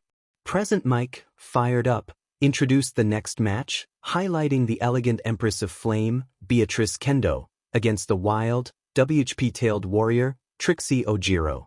The atmosphere in the stadium was electric as both girls stood calmly on opposite ends of the arena. Beatrice's expression was calm, her purple eyes focused like a flame about to be lit, while Trixie grinned wildly, her tail flicking behind her as she bounced on her toes. Trixie asked Beatrice if she was ready to dance, to which Beatrice softly replied that if they must, she would not hold back. Trixie smirked, excited for the challenge. Trixie charged in first, her tail snapping like a WHP. Beatrice remained still until the last moment, sidestepping gracefully and leaving a brief trail of heat behind her. She retaliated with a swift flame kick, igniting the air around her. Trixie blocked with her tail, the heat singeing her fur slightly but not halting her momentum. Trixie used her tail to spring into the air, spiraling down like a drill, aiming to strike Beatrice from above. Beatrice raised her hands, summoning a pillar of fire from the ground, forcing Trixie to twist mid-air and roll away upon impact. Trixie laughed, finding Beatrice's fire abilities impressive, while declaring she had moves too. She swung her tail into a nearby wall, launching herself toward Beatrice and unleashing a flurry of kicks, all enhanced by her prehensile tail. Beatrice expertly dodged and countered with sharp strikes fueled by her pyrokinesis. Their clash lit up the arena, showcasing Trixie's brute force and unpredictable movement against Beatrice's refined, flame-infused martial arts. The fight became a blur of spinning tails and fire trails, with the crowd roaring as both fighters landed glancing blows, neither giving an inch. Trixie, breathing but grinning, declared she could do this all day. Beatrice responded that she would end it swiftly. Leaping back, Beatrice's hands glowed with intense heat, raising the temperature instantly. She channeled her inner flame, surrounding herself in a blazing aura. With one fiery burst, she shot forward like a meteor. Trixie, caught mid-swing, attempted to wrap her tail around Beatrice, but the flames were too hot to grip. Forced to block instead, she skidded backward across the arena. Beatrice landed crouched, flames flickering across the floor. Though scorched and breathing heavily, Trixie remained standing and acknowledged Beatrice as the winner. But that was incredible. Beatrice praised Trixie for her excellent performance and expressed gratitude for the challenge. Present Mike announced the conclusion of the match, declaring that Beatrice Kendo had advanced, celebrating the clash of fire, fury, and finesse. The crowd erupted in applause as both warriors shook hands, their mutual respect evident despite being rivals. As they walked back, Beatrice approached Izumo and wished him good luck with a gentle kiss on his cheek. Izumo thanked her, calling her princess, before heading to the stadium, followed closely by Regina. Present Mike, with enthusiasm, introduced the next match, highlighting the clash of brains, brawn, and bravado. On one side stood Izuku Midoriya, the telekinetic student from Class 1S, and on the other, Regina Tokic, the cunning queen of espionage. The atmosphere buzzed with anticipation as Izumo floated slightly above the ground, his golden eyes glowing with power. Regina leaned back casually, exuding confidence. She playfully challenged 𝗧𝗵𝗲, who replied that he was there to win, not flirt.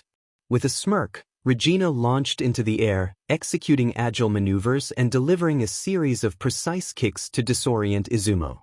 He floated backward, narrowly evading her strikes, and countered by freezing her mid-dash with a burst of psychic energy. Regina, undeterred, dropped flash bombs that filled the arena with smoke and light, forcing 𝗧𝗵𝗲 to shield his eyes. She gracefully flipped away, landing on a pillar with a confident smirk, reminding him that one should never trust a lady's smile in battle.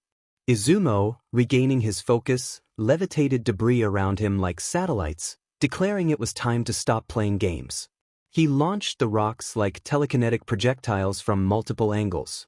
Regina dodged with agility, but one of the rocks clipped her wing, causing her to drop lower. Determined, she accelerated her attacks, striking with increased speed and aggression. 𝗧𝗵𝗲 defended himself with psychic barriers, but Regina's skill began to push him back. Realizing he needed to regain control, 𝗧𝗵𝗲 emitted a massive gravity pulse, pulling Regina to the ground with sudden weight. He lifted her off the arena floor, holding her midair like a floating statue. In a clever move, Regina produced a hidden explosive gem and threw it above 𝗧𝗵𝗲's head just in time. The explosion disrupted his focus, allowing her to slam into him with a corkscrew kick, sending both tumbling. 𝗧𝗵𝗲 regained his flight, breathing, acknowledging her surprises. They faced off one last time, both battered but unyielding.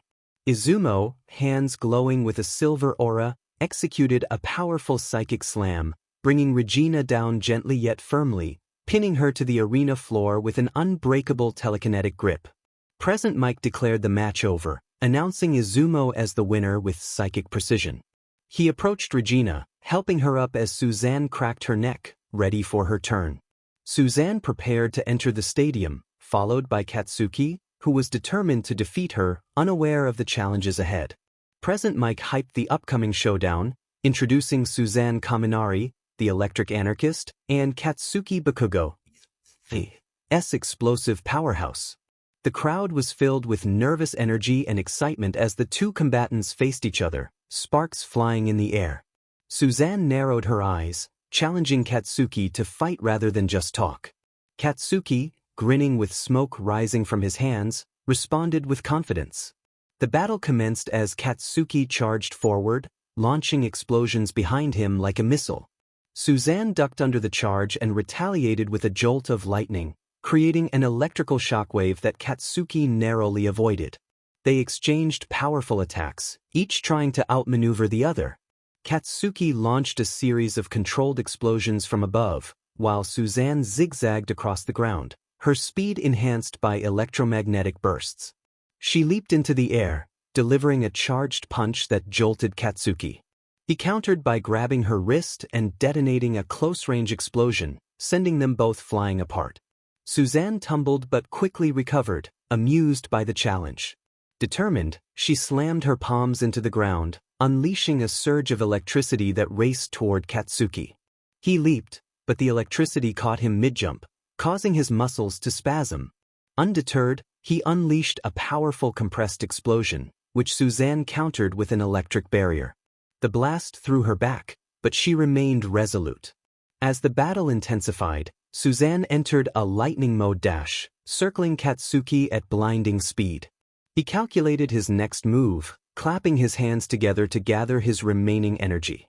With a fierce determination, he unleashed a stun grenade explosion, momentarily disorienting Suzanne. Just as he prepared for his final attack, she seized the opportunity and electrified him, knocking him unconscious. 𝗵𝘃𝗵𝗏 announced Suzanne's victory, celebrating her cleverness in outsmarting Katsuki. With a smirk, she walked back to the stadium as the screen faded to black. Meanwhile, Izuku was seen enjoying chili dogs while Travis analyzed Marcus' abilities.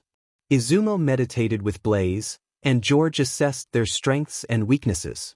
Moments later, Izuku prepared to face Shoto Todoroki, expressing his determination to give it his all for everyone, aspiring to be a dependable hero. The match began with Shoto launching a barrage of ice, but Izuku skillfully dodged and countered with a homing shot, setting the stage for an epic confrontation. The intensity of the competition was palpable. Izuku couldn't fathom the weight of Shoto's struggles, but he believed that if one aimed for the top without fully committing, they were not truly serious about overcoming their challenges. This conviction fueled his determination to win. He charged at Shoto, who leaped above him and unleashed an icy punch that froze the ground beneath them. Izuku swiftly evaded the attack, taunting Shoto about his speed. Shoto retaliated by expanding the ice toward Izuku's foot, preparing for another strike. However, Izuku broke free and executed a spin-dash attack, which Shoto blocked with an ice shield. As Izuku jumped back, he noticed Shoto trembling, prompting him to challenge Shoto to unleash his true strength. Shoto, filled with anger, questioned if Izuku had spoken with his father. As Shoto charged, Izuku observed that his movements were slowing.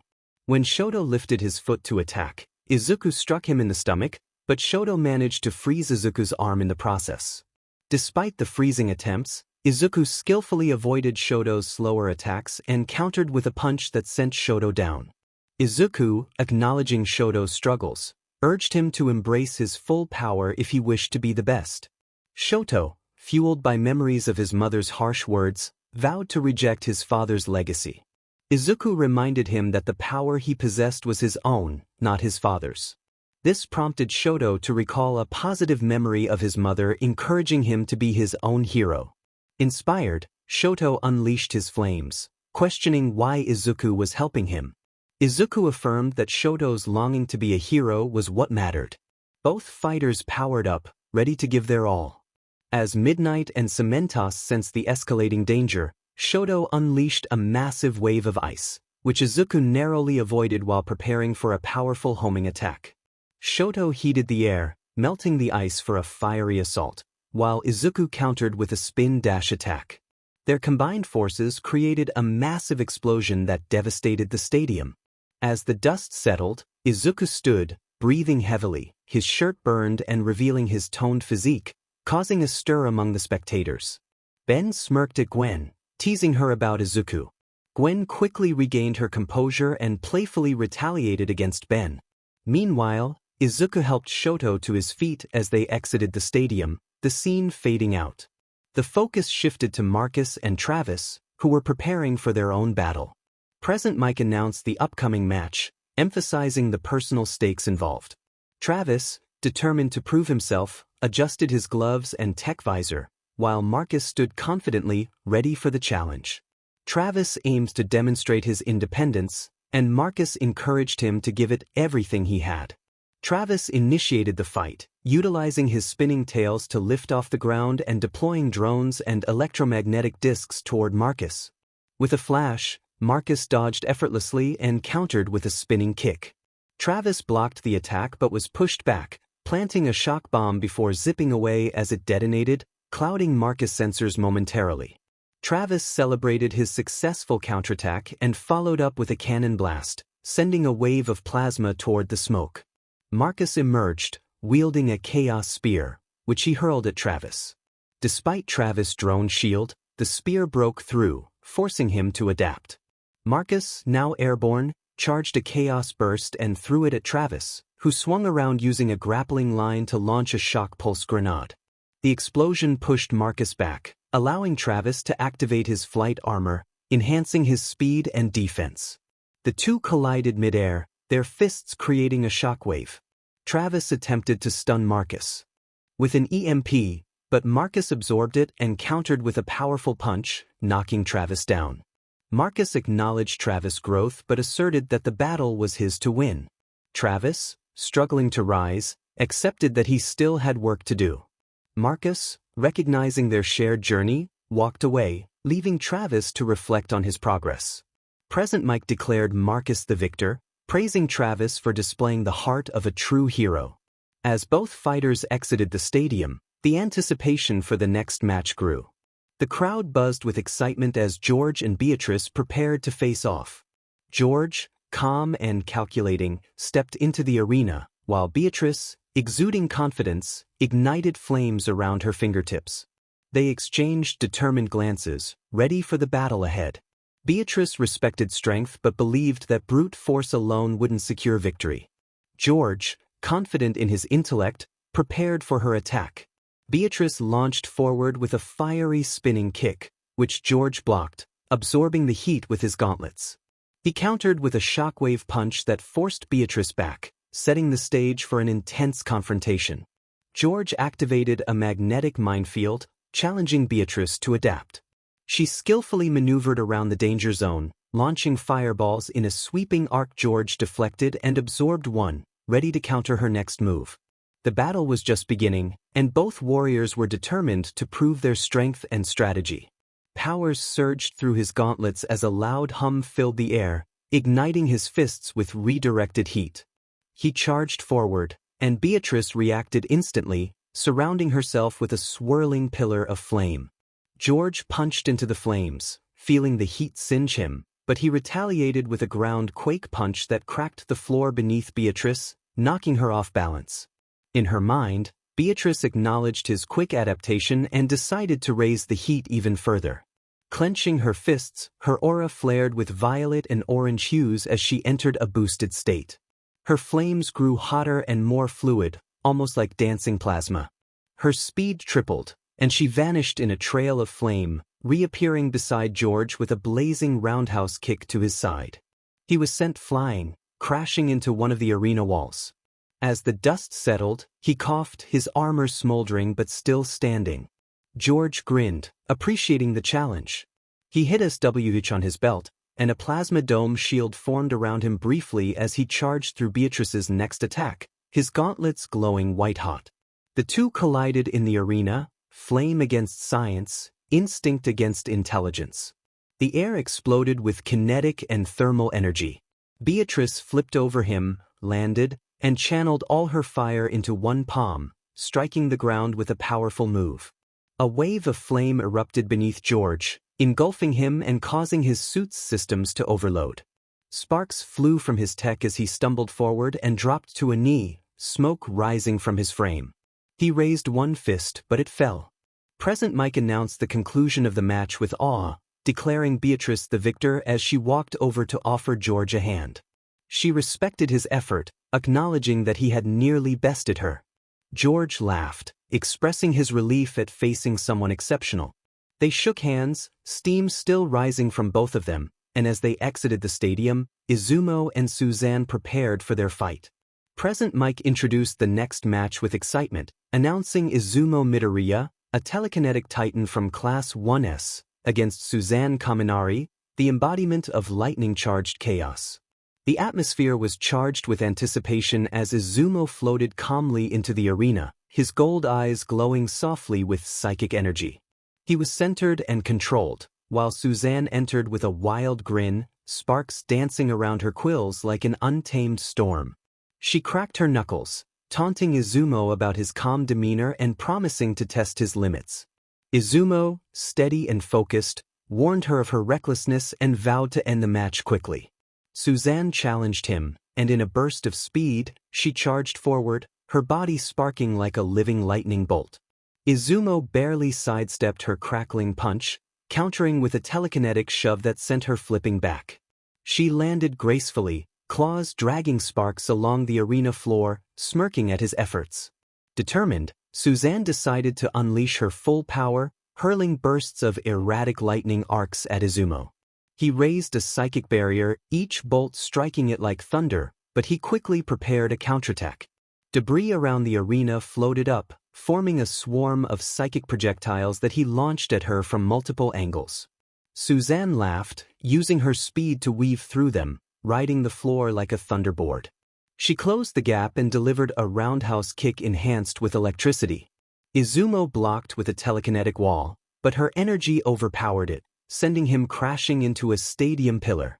Izumo grunted, surprised by her speed, while Suzanne boasted that she was just getting started.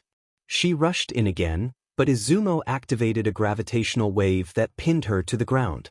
As she struggled, sparks flared around her. He attempted to contain her in a swirling sphere of psychic energy, but Suzanne began absorbing her own lightning, her eyes glowing with feral energy. She broke free from the psychic hold in a burst of electropsychic static, catching 𝗧𝗵𝗲 off guard. They charged at each other, and Suzanne launched a bolt fist uppercut, electricity howling around her.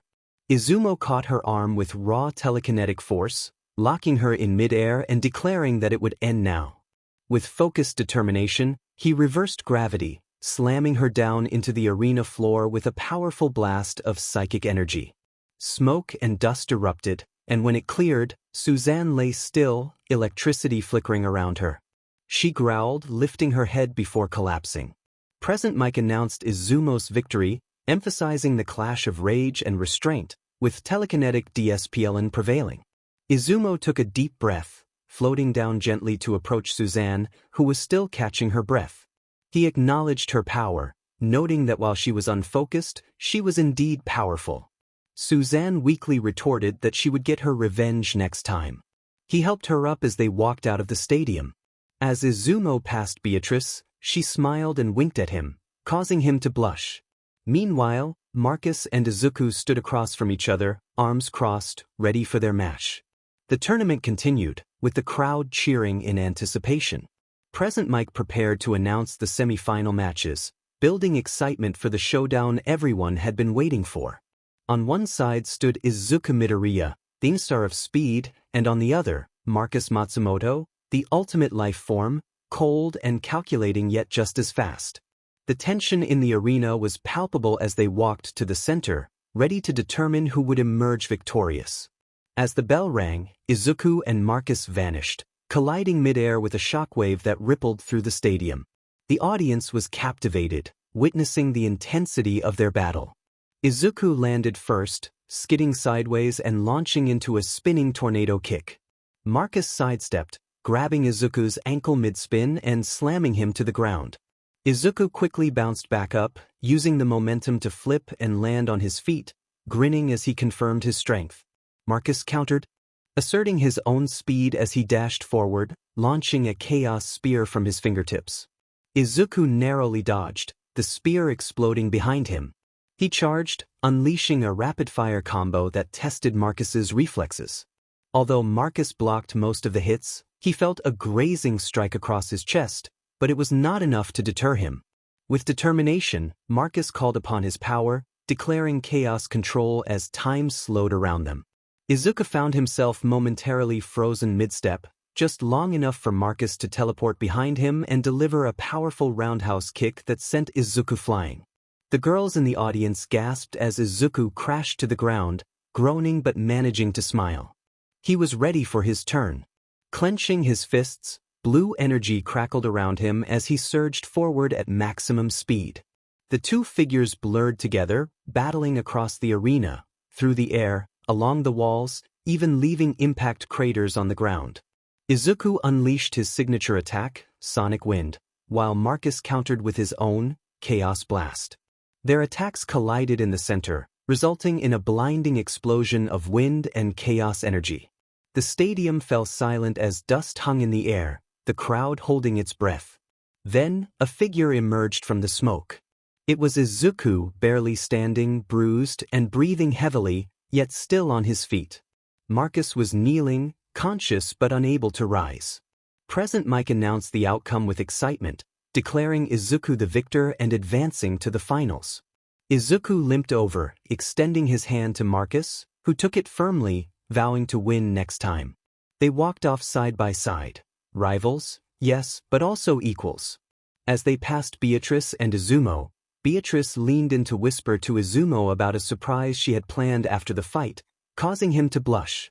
She then urged him to focus on their upcoming match. Present Mike hyped up the next battle, introducing Beatrice Kendo, the fire-wielding princess, and Izuku Midoriya, the psychic powerhouse. The arena was filled with a sense of mutual respect as they stepped forward, ready to face each other. Beatrice bowed slightly, flames flickering from her hands, while 𝗧𝗵𝗲 floated a few inches off the ground, glowing with telekinetic energy. Beatrice declared that she wouldn't hold back, and 𝗧𝗵𝗲 nodded, expecting nothing less. As the bell rang, Beatrice charged first, executing a graceful flame tornado kick that sent a trail of fire toward 𝗧𝗵𝗲. He countered by lifting a chunk of the arena floor with his powers and slamming it into the flames, extinguishing the blast and creating a smokescreen. Beatrice leaped through the smoke, landing a flaming punch, but Izumo caught her wrist midair and telekinetically tossed her across the arena. She flipped, landing skillfully and sliding backward, her heels glowing red-hot against the surface. They rushed at each other again, with Beatrice unleashing rapid-fire blasts while Izumo floated between them, redirecting one blast into the sky. Beatrice slid under Izumo's guard, delivering a burning palm strike to his chest, sending him crashing into the wall. However, he floated out of the rubble, his eyes glowing with determination. Izumo declared that there would be no more hesitation as he lifted both hands, causing the arena to tremble. Beatrice watched as large pieces of stone and debris circled around him. He sent them all toward her, but she ignited her entire body in soul fire, transforming into a blazing cyclone that incinerated the incoming debris. The flames and telekinetic pressure collided, creating a massive energy vortex that stunned the audience into silence. Both fighters leaped back, breathing heavily. Beatrice stated that the next move would decide the match, and Izumo agreed. He flew high, forming a massive psychic sphere around himself, creating a gravity field that pulled Beatrice toward him. She resisted, channeling her ultimate fire technique and launching forward in a dragon-shaped flame arc, the Burning Soul Rush. Izumo countered with his Chaos Psychokinesis Burst, an invisible shockwave that met the flame head-on. The sky above the arena erupted in light and heat, and both fighters fell to the ground, scorched and exhausted. As the dust settled, Beatrice rose, while Izumo struggled and dropped to one knee, unable to continue. Present Mike announced the outcome, declaring Beatrice the victor while praising Izumo for his heroic effort. Beatrice offered her hand to Izumo, who smiled as he accepted it. She helped him up and expressed her gratitude for his determination. As they walked away, Midnight announced that the final match was next, pitting Izuku Midoriya against Beatrice Kendo. The crowd erupted with excitement for the last match of the 𝐒𝐻 Sports Festival Tournament. Izuku, the speed demon and ace of Class 1S, faced Beatrice, graceful yet fierce, burning with purpose. They were allies and friends, but only one could emerge as champion. Izuku stretched his arms, his eyes locked on Beatrice with his usual confident grin. She remained calm and composed, fire flickering gently across her fur. Izuku acknowledged her presence, and Beatrice confirmed she had expected to find him there. With a smirk, Izuku suggested they make the final match memorable, to which Beatrice agreed. As the match began, Izuku vanished in a streak of blue light, while Beatrice erupted in flames, meeting him mid-charge. Their collision created shockwaves that rippled across the arena. Izuku executed a rapid spin kick, which Beatrice blocked with a flaming arm guard, countering with a rising flame uppercut. Izuku flipped back, skidding before rushing forward again, his speed creating afterimages. Beatrice focused, spreading a ring of fire around herself. As Izuku dashed in, she dispersed the flames outward, creating a flash fire explosion that sent him back, smoke rising around him, but he laughed, enjoying the challenge. Izuku charged again, zigzagging through the fire, adapting quickly. He landed a homing attack followed by a spinning dash that sent Beatrice tumbling. Rising mid-roll, Beatrice ignited her entire body, declaring she wouldn't hold back.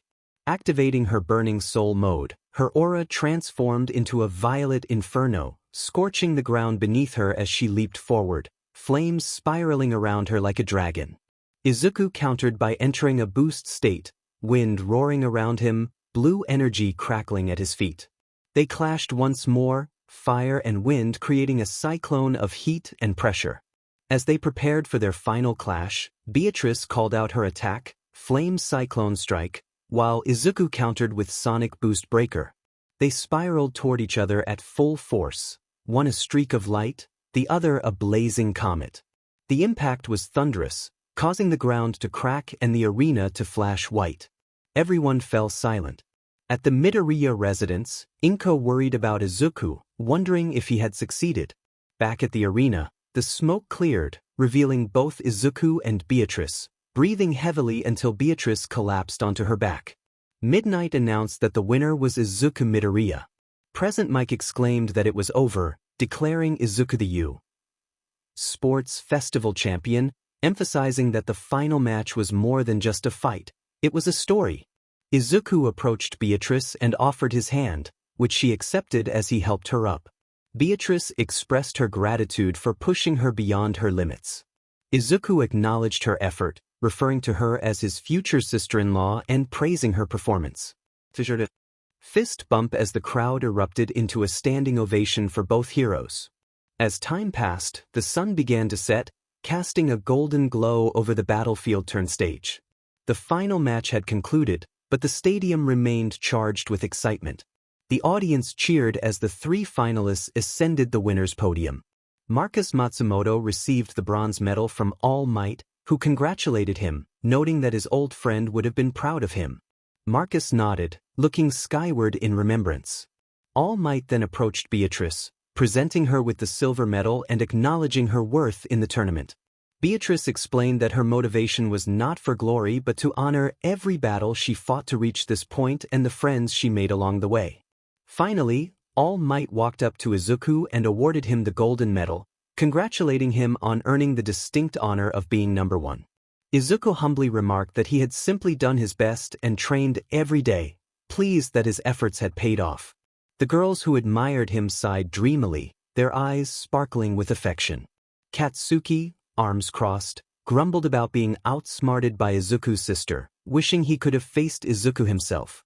Shoto acknowledged that Izuku had rightfully earned his victory, while Shinso agreed, noting that Izuku had inspired everyone to strive for their best. Ida saluted, proclaiming that the final clash of speed and fire was truly worthy of their school's legacy.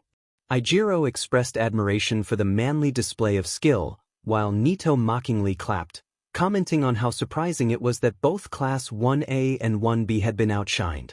Tetsu excitedly recounted the thrilling moments of the match, describing the action with enthusiasm. Travis congratulated Izuku, calling the performance awesome, and Katsumo pumped his fists in agreement, declaring it a great fight. Izumo remarked that the future shone brighter, while Kenji noted that Izuku had truly earned his victory. George adjusted his visor, commenting on Izuku's strategic prowess during the match, while Suzanne admitted that Izuku was fortunate she hadn't made it to the finals, but acknowledged his talent. Back at the podium, All Might smiled at Izuku, Beatrice, and Marcus, praising them for reminding everyone what it meant to fight with heart. He expressed that they had given the audience more than just a tournament, they had given them hope.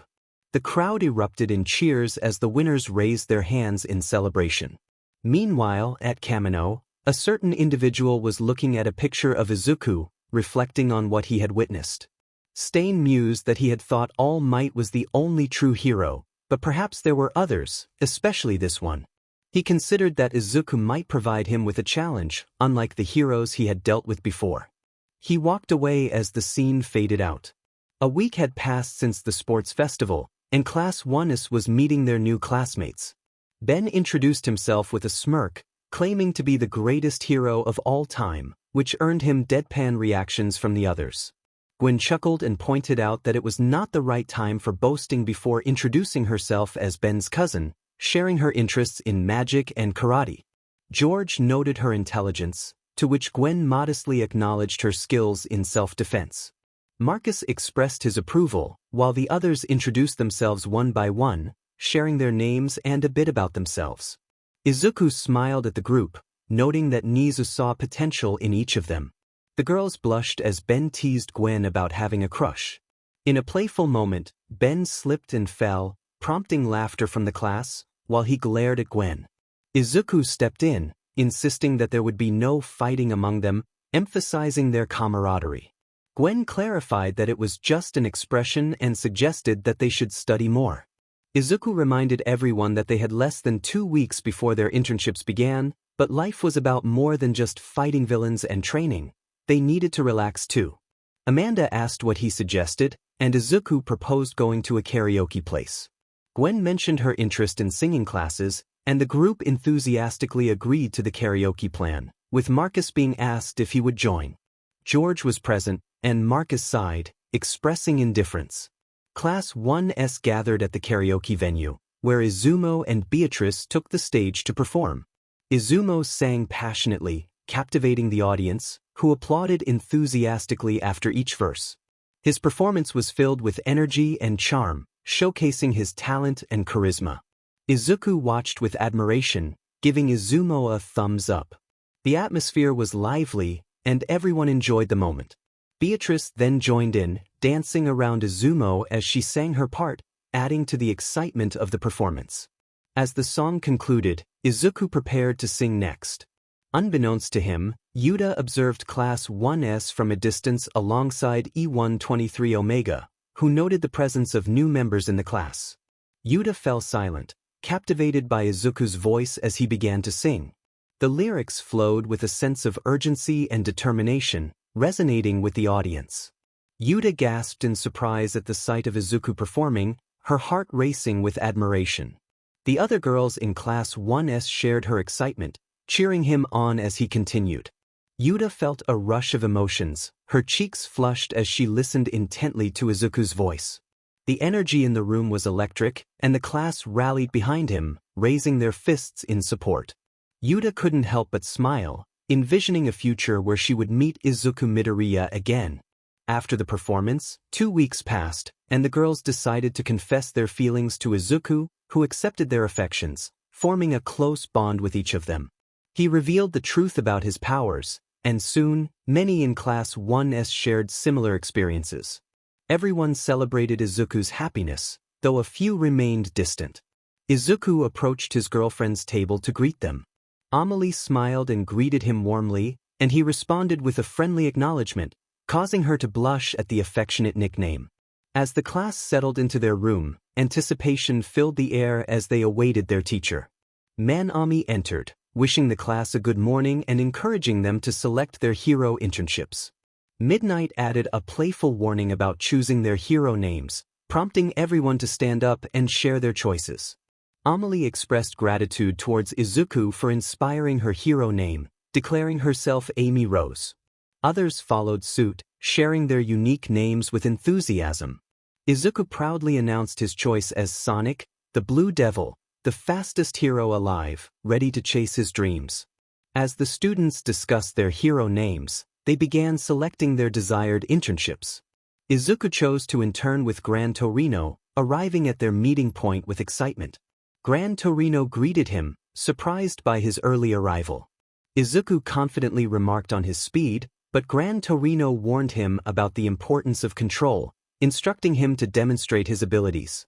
Izuku eagerly accepted the challenge, running multiple laps around the agency. Gran Torino critiqued Izuku's technique, emphasizing the need for efficiency over flair. Izuku, determined to improve, agreed to work on his footwork the following day. The next day, during training, Gran Torino focused on teaching Izuku about angles and movement, encouraging him to adapt his running style. Izuku was taken aback by the sudden redirecting kick from Gran Torino, realizing the importance of agility and adaptability in his training. Izuku got up, determined to improve. Gran Torino stated they would continue their training until Izuku stopped moving awkwardly. Izuku defended himself, claiming his movements had turbo. The following day, Gran Torino announced it was time for reaction training and instructed Izuku to close his eyes. Izuku hesitated, questioning the safety of the exercise, but Gran Torino assured him that if it wasn't safe, he would fail. Izuku accepted this and closed his eyes. Gran Torino then threw dozens of weighted pucks at him. Izuku skillfully weaved through them, tapping several back. He found the exercise enjoyable, and Gran Torino remarked that his reactions were instinctive and that he needed to learn to choose them wisely. Izuku understood that he needed to think quickly and run even faster. On the fourth day of his internship, Gran Torino provided Izuku with advice for a rescue simulation. He emphasized that heroes save first and chase later. Izuku questioned whether this applied even if the villain was right there, to which Gran Torino replied that it was especially important in such situations. The simulation began, and despite some challenges, Izuku managed to rescue all the civilians at incredible speed, placing them down gently. Gran Torino noted that Izuku had improved by slowing himself down. Izuku realized that being careful could lead to faster results in the long run. Gran Torino reminded him not to get sentimental, as he was still learning. On the 5th day, Gran Torino focused on combat efficiency, instructing Izuku to avoid unnecessary spinning. Izuku was curious about how this would help in taking down villains, and Gran Torino demonstrated by defeating training bots with minimal movement. Impressed, Izuku then applied the technique, using short bursts of movement to disable the bots effectively. Gran Torino deemed his performance acceptable. The next day, during their patrol around Mizudafu, they witnessed a purse snatcher fleeing from a woman. Gran Torino instructed Izuku not to race him but to end it instead. Izuku dashed forward, intercepting the criminal and knocking him out with a swift punch before returning the purse to the woman. Gran Torino praised his efficiency, noting there was no collateral damage. Izuku was surprised by the rare compliment. Gran Torino advised him not to seek praise. As the internship concluded, Gran Torino acknowledged Izuku's growth, stating he had learned restraint. Izuku, feeling confident, remarked that Gran Torino had learned he was impressive. Gran Torino reminded him that he was still reckless, to which Izuku replied that he was less so now. Gran Torino conceded this point. He then advised Izuku that if he wished to remain a hero, he should remember that speed was a tool, not the ultimate goal. Izuku affirmed that saving people came first, and he could celebrate later. Gran Torino acknowledged that the kid might actually succeed after all.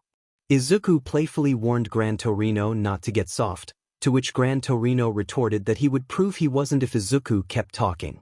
They dashed off, one a blur and the other precise, as the week came to an end. Meanwhile, a notorious villain known as Stain was seen alongside Omega after taking down another hero. Stain expressed his disdain for fake heroes, stating that only All Might and the blue-haired kid interested him, particularly the latter for his heroic speech. He was curious to see if the boy's actions could match his words.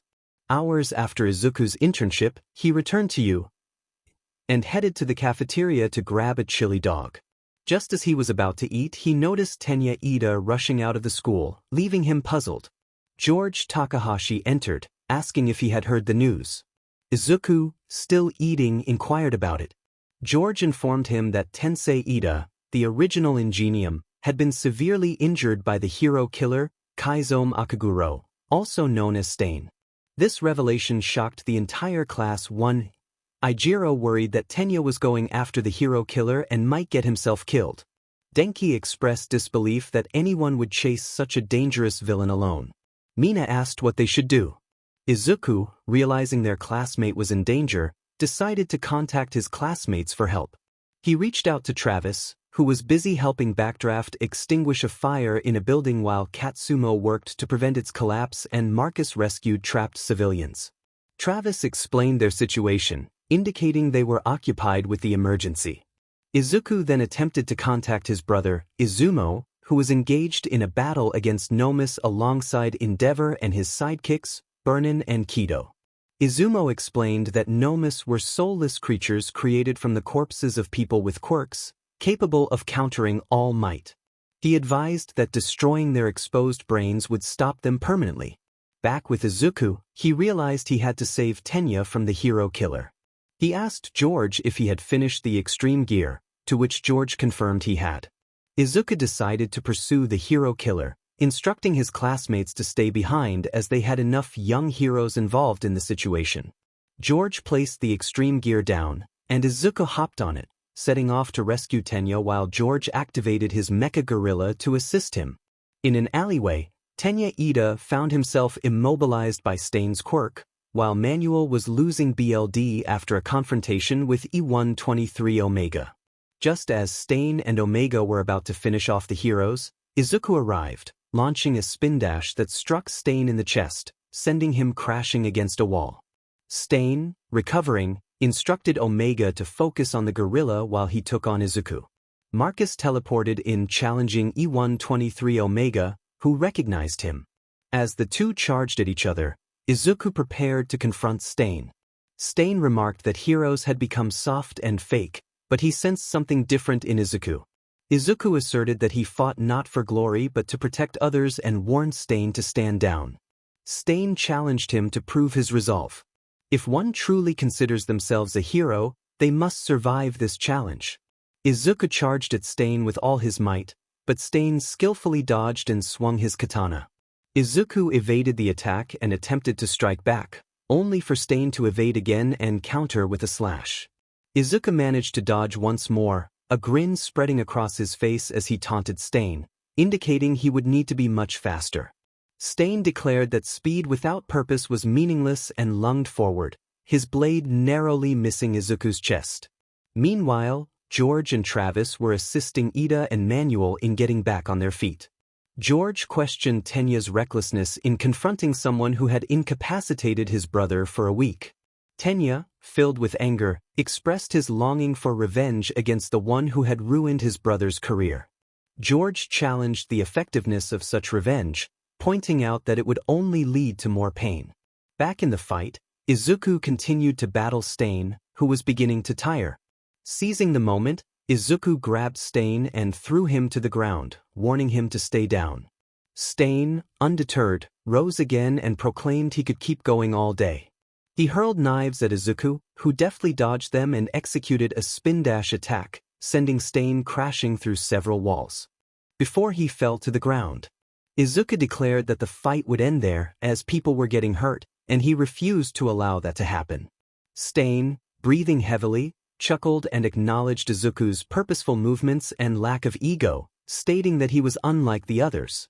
With a glimmer of respect in his eyes, Stain recognized Izuku as a true hero. Meanwhile, Marcus was holding his ground against 𝗓𝗏 until a flying Nomu seized him. 𝗓𝗏 aimed at the Nomu's head and launched a missile, which struck true, causing a significant explosion. Marcus teleported in to approach Omega, expressing gratitude for the rescue.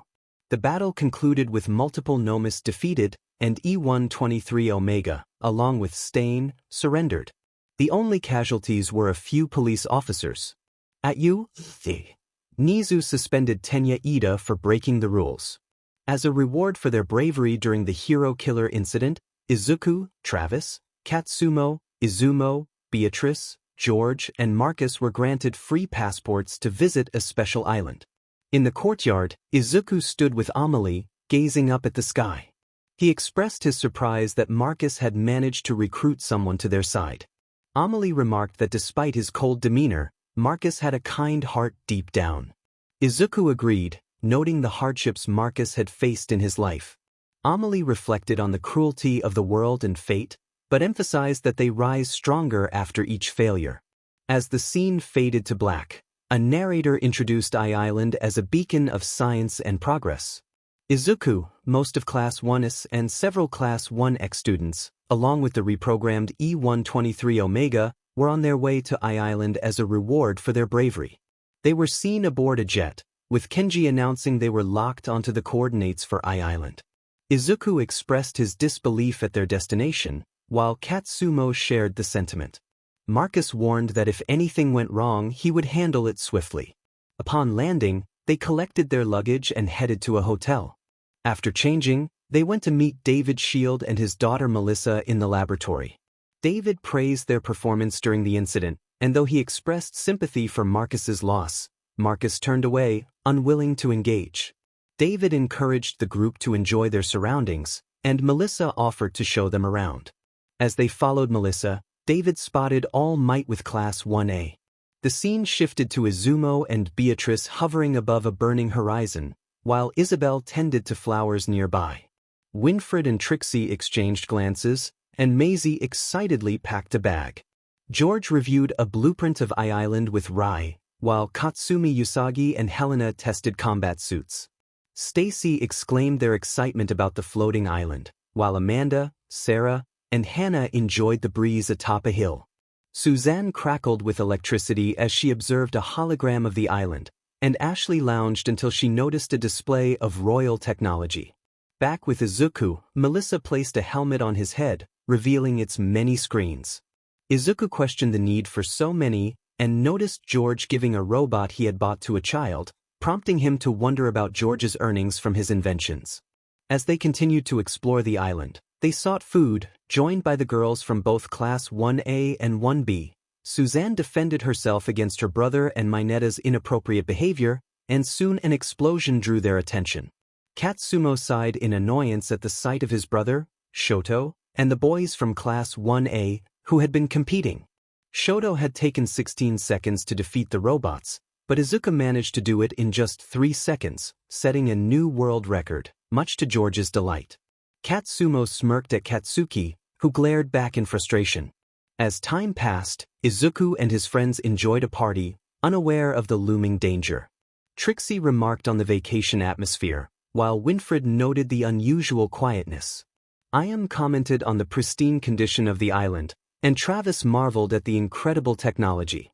In a dark laboratory, Dr. Eggman and Agent Stone discussed 𝐒-123𝗵𝗲's betrayal, while Wolfram expressed impatience to proceed with their plans. Eggman reprimanded Stone for his comments, asserting his authority. Back at the party, Marcus and Beatrice began to sense something was off, noting the overly perfect environment. Suddenly, the music cut out, and the chandeliers shattered in a wave of darkness, with red emergency lights flashing. Marcus realized their fears were confirmed as the ceiling tore open, and a swarm of badniks descended, led by a villainous quartet. Eggman apologized for the uninvited entrance, declaring that the real show was about to begin. Wolfram commanded the attack, and Eggman asserted his leadership as the badniks launched their assault. Katsumo and Maxwell charged into the fray with powerful punches, while Izumo and Beatrice used their abilities to intercept the drones mid-air. Amanda and Suzanne raced across the battlefield, their movements electrifying. Winfred fired precise shots while Trixie and Sarah executed acrobatic tag team maneuvers. Kenji overloaded a mech circuits, and George calculated the perfect strike points. Maisie rode a wave of summoned water through the attackers, laughing joyfully. Travis pointed at Sam, noting that Geraldina and Zanga had mentioned something suspicious about him. Isabel questioned why he would betray Mr. Shield. Just then, Ben 10, transformed into his 4 arms form, crashed into a massive enemy mech, effortlessly crushing it. Ben 10 announced that it seemed the others had started the party without him, and Gwen floated in, expressing relief that they had arrived. 2 flashes of magical light descended, scattering sparkles and stars as Glitter Force and Glitter Force Doki Doki appeared, landing gracefully amidst the chaos.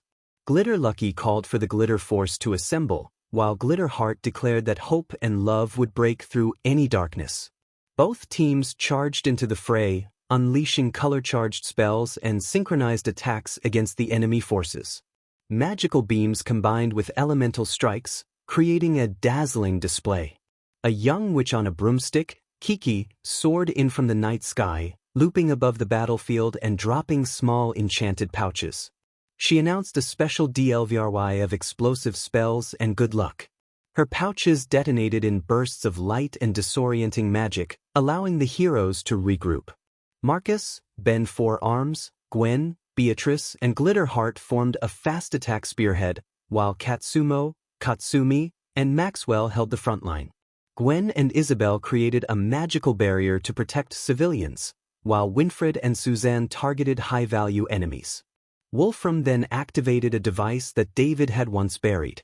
Wolfram declared his intent to crush them all, punching the ground and causing tendrils to emerge from the earth.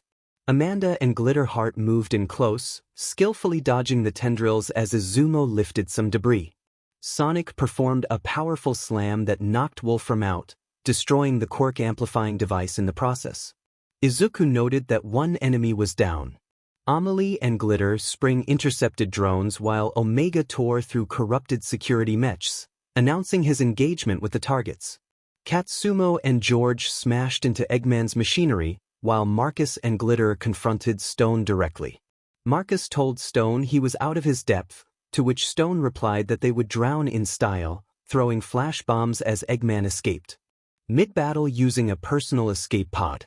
Stone followed, blowing up the main bridge behind him, while Eggman taunted them over the intercom, promising they would meet again.